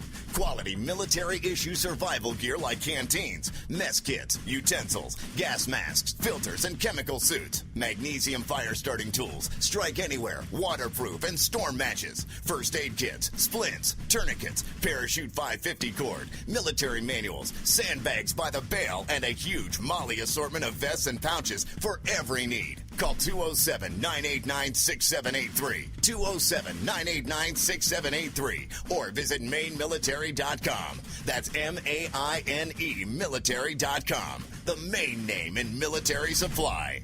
If you drive for a living, you don't get paid to stop or wait in line. Keep your wheels moving with Pre-Pass. Bypass way stations, fly-by port of entry facilities. Stay moving at highway speed while the guy without Pre-Pass waits in line. Save time, save money. Call 888-401-PASS to try Pre-Pass free. That's 888-401-PASS. What's cooking at PrizeKitchen.com? Plenty! Low prices on your favorite kitchen brand appliances, Vitamix blenders, Omega juicers, reverse osmosis systems, and more. Plus, free shipping on it all. PrizeKitchen.com gives your family the tools for a healthy lifestyle by eating more fruits and veggies and drinking pure water. Go to PrizeKitchen.com. Great selection, low prices, free shipping. PrizeKitchen.com. We help make healthy lifestyles convenient. You've heard a lot lately about zeolite, but what is it and why do you need it? Zeolite is a beautiful, complex crystalline structure that encapsulates radiation and odors. Zeo-King zeolite naturally eliminates radiation poisoning your body may pick up from X-rays, security scanners, or nuclear fallout. Zeo-King flushes environmental toxins absorbed from smoke, cell phones, and chemicals. So it detoxifies heavy metals including mercury, lead, and cadmium. Zeo-King zeolite helps boost your immune system, allowing your body to balance itself and cut off food supply to cancer and parasites. Order your Zeo-King zeolite now from zeoking.com for only $39.99 and receive a free month supply with every order. Call 888-402-6779. That's 888-402-6779. Or visit zeoking.com. That's ZEOking.com for natural elimination of radiation poisoning. The GCN Radio Network, providing the world with hard-hitting talk radio. GCN. Great talk radio starts here. Hi, this is Bud Hopkins, and you're listening to the Paracast, and I completely, enthusiastically endorse this program. It's an absolutely great program with opportunities to stretch out and talk. So, did E.T. build the Great Pyramid? Ancient civilizations? What about Easter Island? All that other stuff? We have Dennis Balthaser to try to unearth the mysteries and help provide answers. I'm Gene Steinberg. The co-host is Chris O'Brien. You're in the Paracast. Dennis, let's continue in that vein. Okay, but if you look at the tools that the Egyptians had, they were copper tools. And there's been attempts to duplicate the building of the pyramids. I know of Nova, Several years ago, they tried to build a pyramid and use modern-day equipment and couldn't do it. The Ukrainian researcher on our board, Vladimir Krasnolovich, and I love it when I can say that, he has done some work in the Ukraine, former Russian area, with the Russian engineering group, and they have built some pyramids there, and he has discovered that bacteria doesn't grow inside the pyramid, and we've heard the story about razor blades staying sharp for a long time. And there's some form of energy produced by pyramids in general. And Joe Parr spent 2 nights on top of the Great Pyramid on 2 different occasions with some equipment and did some testing. And he believes that there was a bubble around the pyramid that coincides with the 11-year sunspot cycle. He is convinced that it was built as an energy machine of some sort. One of the pyramids has got a flat top. It was never finished, and that's where he spent the whole night on 2 different occasions doing his testing. There's just so much mystery around the pyramids because there's no record. And the Egyptians were good at keeping records of nearly everything, but we've not been able to find any information on how they were built, who built them, and for what purpose. Now, the fact that they had these polished limestone coverings on them, which were all taken off by the Arabs and used to build mosques and temples and stuff like that. There's only one pyramid that still has any, and that's up near the top of it, one of the second largest one. So, you know, what you see today is not what was there originally. We have to go back past the Egyptian civilization because of the equipment that they had and the technology. They were smart people. There's no doubt about that. But I don't believe that they were the ones that were responsible for building those 3. Now, the other pyramids in Egypt are poor replicas. And I think that the 3 of Giza stand out over those others. And there's probably 80 or 90 other pyramids in Egypt. But I also think there's still a tremendous amount of structures that are below the sand that haven't been discovered yet. So I think in the years to come, I think there'll be more information coming out. Hopefully we'll finally hear or learn how they were built and who built them. How would you do that if we had an advanced civilization here on Earth 10,000 years ago, whatever, and for whatever reason that civilization vanished, gone? I mean, consider our civilization 10,000 years from now. If something happened and it all went away right now, maybe some global catastrophe, would we have any evidence of anything? Not at the rate we're going, but here again, you can get into the extraterrestrials too. If they can get here, you know, our technology has transpired over the last, 50, 100 years, particularly the last 30 years. And, you know, where are we going to be 50 or 100 years from now? So if extraterrestrials are able to get here, their knowledge is possibly thousands of years ahead of us. So there wouldn't be any communication between the 2 of us because they're just too far advanced for us. And I don't know what we would leave, really. Right now, I don't know anything that really would be worth leaving. Well, a lot of plastic will be scattered around the environment, that's for sure. All those iPads and those iPhones, that's aluminum. Well, you know, there are places on Earth today, in the jungles and stuff, where when people see an airplane, they don't have any idea what it is. It's the first time they ever saw an airplane. If they're exposed to some of the modern technology we have, they have no idea what it is. So, you know, would Columbus have known what an iPod is or anything like that? So I think it's something we have to look at. Well, isn't that part of the thing that we have trying to understand Roswell? If we have the wreckage and we have evidence of an advanced civilization, what portion of it would we understand? I mean, look at the movie Independence Day. And there's this Area 51 scene. They recover this crashed spaceship back in the late 1940s. And they can't figure out what it is. After all these years, of course, you have the crazy scientist played by the same guy who played Data in Star Trek Next Generation. But the point there is a valid point, which is you can have this thing sitting there, all this evidence of this super advanced technology. How do you get past it? Well, that's what I said a while ago about, you know, if all we picked up was pieces of a craft, then trying to put that together and make sense of it, I don't think they've done that yet. Now, you say pieces, now wouldn't we assume that most of the craft whether together or apart was recovered, or did some of it just disintegrate? What they claim they found were pieces up to about 3 to 5 feet, most of it small pieces. Now, a few months later, in 1948, there was a crash at Aztec in northern New Mexico with a 99-foot craft pretty much intact, 13 bodies. Well, wait a minute. Before you go on, Dennis, I mean, where do you fall down on the Aztec crash? There's quite a vocal group out there that believes that the whole thing was a fabricated story and that there was no crash at Aztec. Where do you fall down on that? Well, I was the same way for years until I met Scott Ramsey and his wife, Suzanne, from North Carolina. And for the last 14, 15 years, he has been going to Air Force archives in Alabama and many other archives, and he is starting to put down what he has found, and he's got a book that will be out probably later this year or early next year. Now, I want to mention that before we go on, because we've had Scott Ramsey on the show a couple of times. Of course, your friend Frank Warren, and we've talked about the Aztec thing.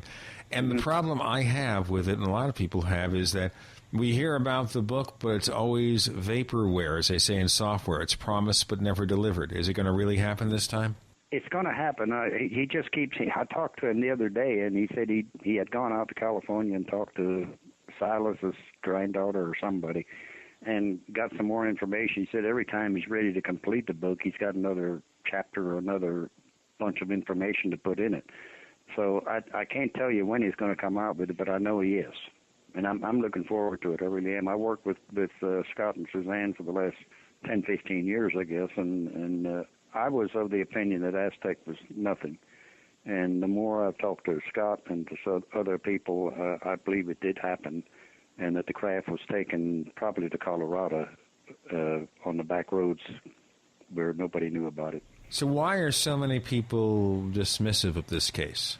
Well, because of all the publicity it got when it first was made public, and the fact that these guys were supposedly con artists of some kind. But again, Scott told me the other day that he's pretty well proven that wasn't the case. I can't give you any details other than what he's told me in emails or on the phone. But I'm looking forward to seeing the book and seeing what he has to say. Well, we all are looking forward to it. I've told Scott a couple of times that we'll be happy to have him back on the Paracast when the book about Aztec comes out. And we want to also have him debate a skeptic, something like Kevin Randall. Mm-hmm. A reasoned discussion, pro and con, once the book is out. Give everyone a chance to have their questions answered on the Paracast. We'll have our listeners list the questions. So we'll look forward to seeing the book. Scott Ramsey about Aztec, supposedly coming out late this year or early 2012. And maybe it's too late in 2012. We won't be around to worry about it, will he? Well, you know, he's under the same impression I am as far as his research. He's turning down many opportunities to speak. Scott and I were involved, in fact, helped get the Aztec Festival or conference going when it first started back in 97, 98, somewhere back then, and had built it up to be a pretty good conference and had a bunch of good speakers come in every year. We didn't have a whole lot of the woo-woos. Well, they sure do now. I'll tell you what, we'll get into more of woo-woos and not so woo-woo. Is that a phrase or is that a proper description? Not so woo-woo. Sounds like a foreign language, Gene. Not so woo-woo. Dennis Balthaser. I'm Gene Steinberg. The co-host is Chris O'Brien. You're in the Paracast.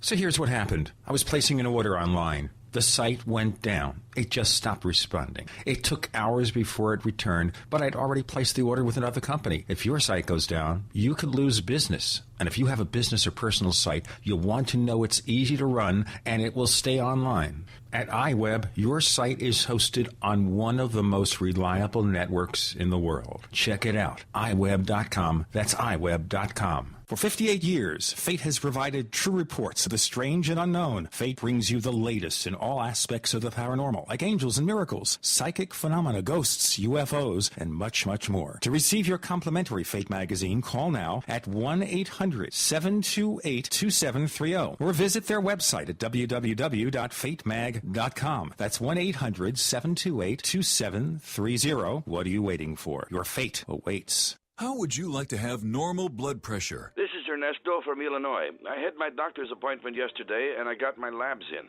My HDL is 119L, and my LDL is 37L. My doctor asked what I was doing to lower it so much, so I told her about HB Extract. Millions of people like Ernesto are suffering from high blood pressure, congestive heart failure, unbalanced cholesterol, irregular heartbeat, and clogged arteries. But now there's an effective, natural, 100% organic nutritional supplement for a healthy heart and circulation. Heart and Body Extract. My blood pressure has not gone past 125/80 in almost a month. Experience amazing benefits when your body gets what it needs with the assistance of Heart and Body Extract. She did a double take when she looked at my ER labs.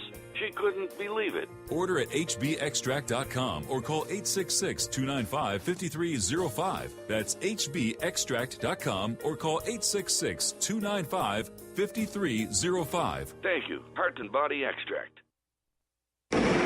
Hi, I'm Mark Craighead, founder of Crossbreed Holsters. I designed our top-selling holster, the Super Tuck Deluxe, to solve the problems of being poked, pinched, and gouged while carrying concealed. The Super Tuck Deluxe is the most comfortable, most concealable holster on the market today. We offer a 2-week free trial and a lifetime warranty. Visit us at crossbreedholsters.com.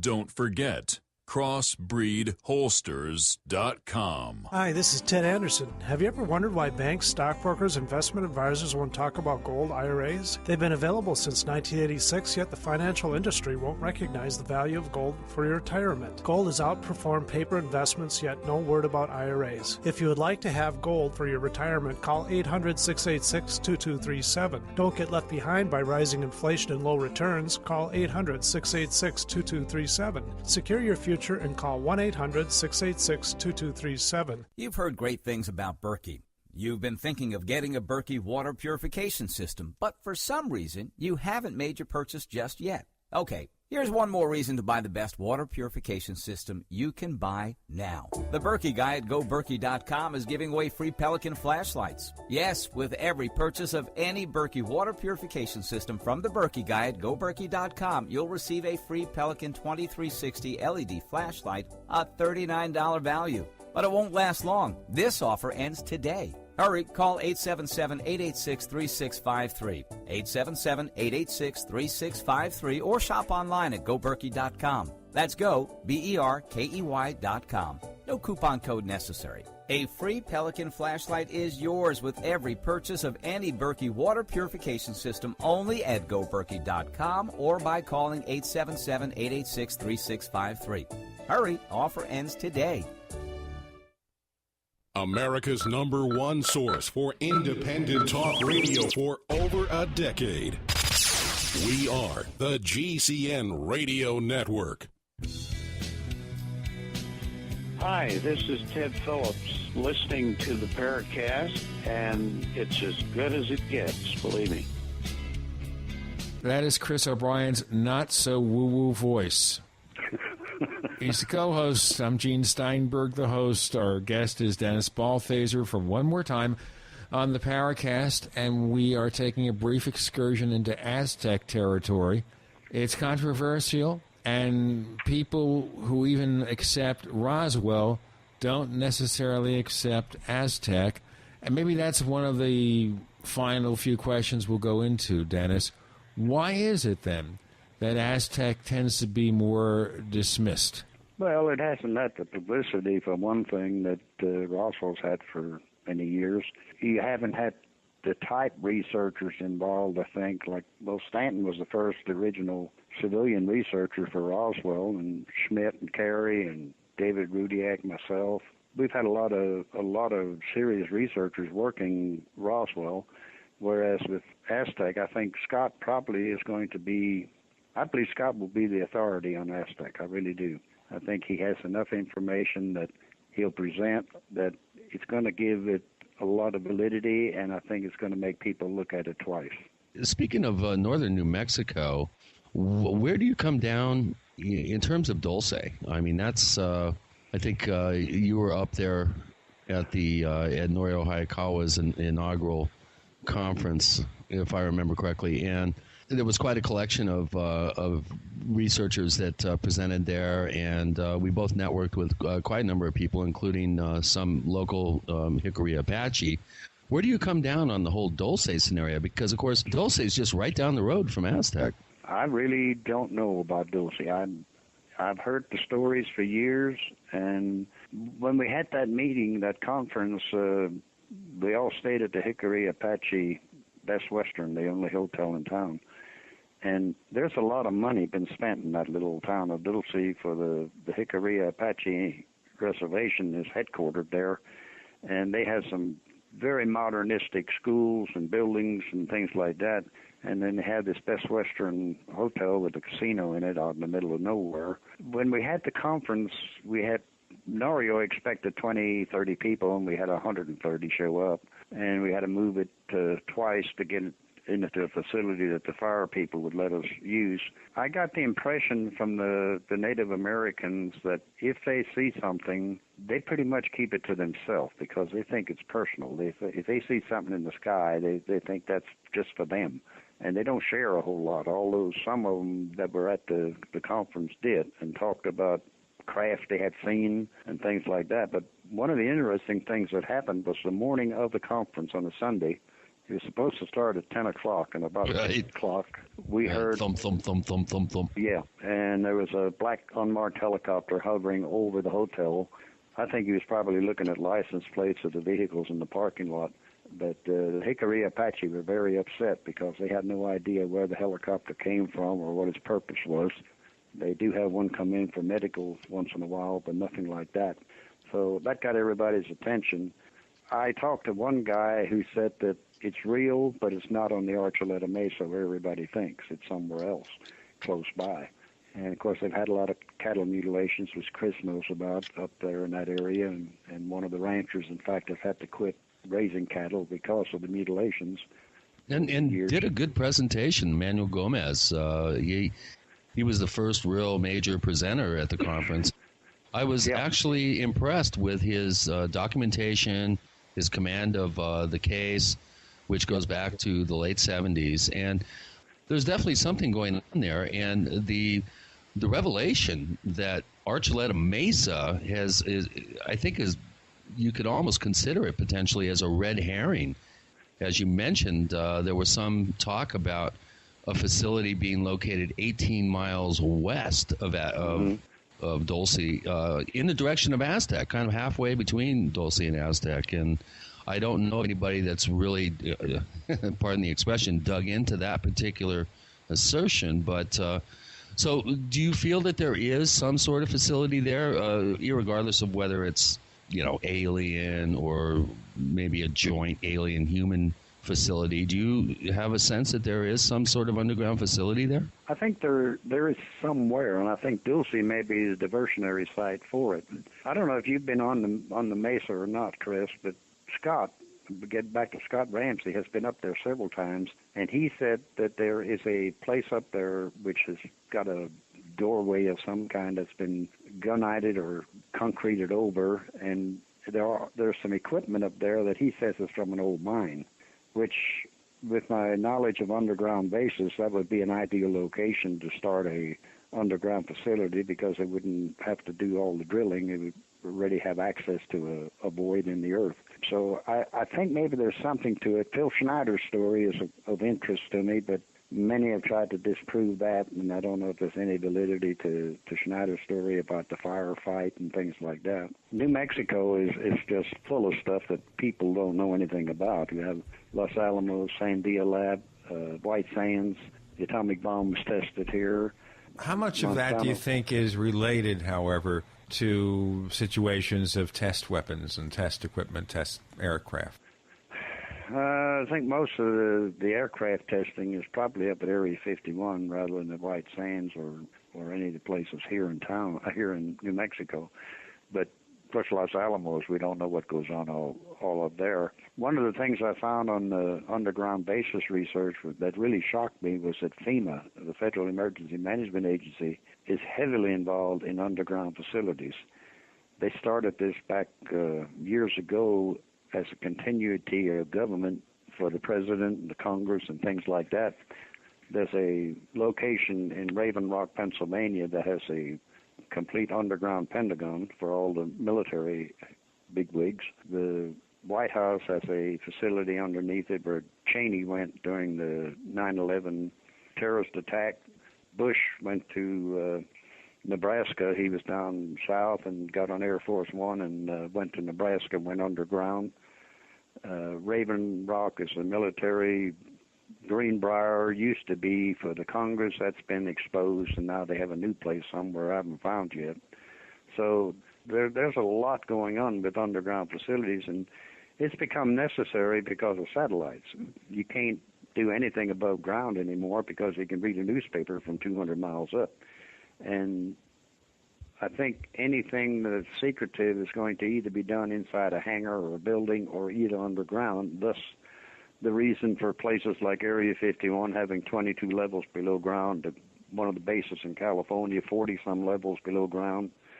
White Sands, I know, has 4 levels. They did laser testing on the 4th level. They may have 7 levels. Dulce, they were talking about 7 or 9 levels below ground there. So it's become fairly common, and most countries are following suit. They're doing the same thing, going underground with all their facilities. So, of course, there are always legitimate reasons why you might have secret bases because of security, national security and all that, but it could also be used as an excuse to cover up other stuff that isn't so simple to explain. Tell our listeners in the last minute or so here, Dennis Balthaser, where our listeners can learn more about the things that you do. My website, Truthseeker at Roswell, that's all one word, Truthseeker at Roswell.com. And my email address is on there, and I usually I get 50 to 100 emails a day and delete most of them, but I do try to respond quickly to all emails I get. If anybody he responds, by the way, to lots of emails. Mine, he always deletes. Chris's, he answers. You know, they look at my name and they think the name Steinberg is a synonym for spam. And the only spam I know about is that strange meat, that lunch meat from Hormel. Which was actually devised from evidence from Roswell. We got our recipe for spam. Chris O'Brien, where do we find more of your recipes? Well, I'm a moderator at forum.theparacast.com. You'll always find me lurking about, and occasionally I might even chime in with some rude comment. But I do have a website, OurStrangePlanet.com, and I want to thank Dennis for being on the show. Dennis, you're a real trooper.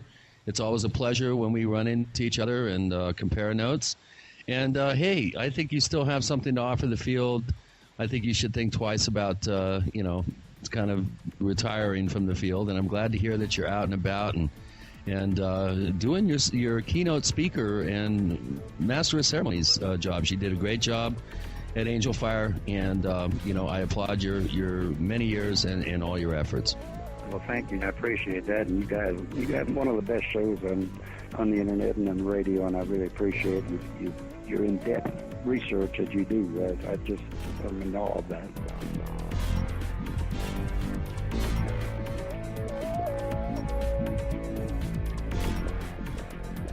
The Paracast, featuring Gene Steinberg and Christopher O'Brien, is a copyrighted presentation of Making the Impossible Incorporated. Tune in next week for a new adventure in The Paracast.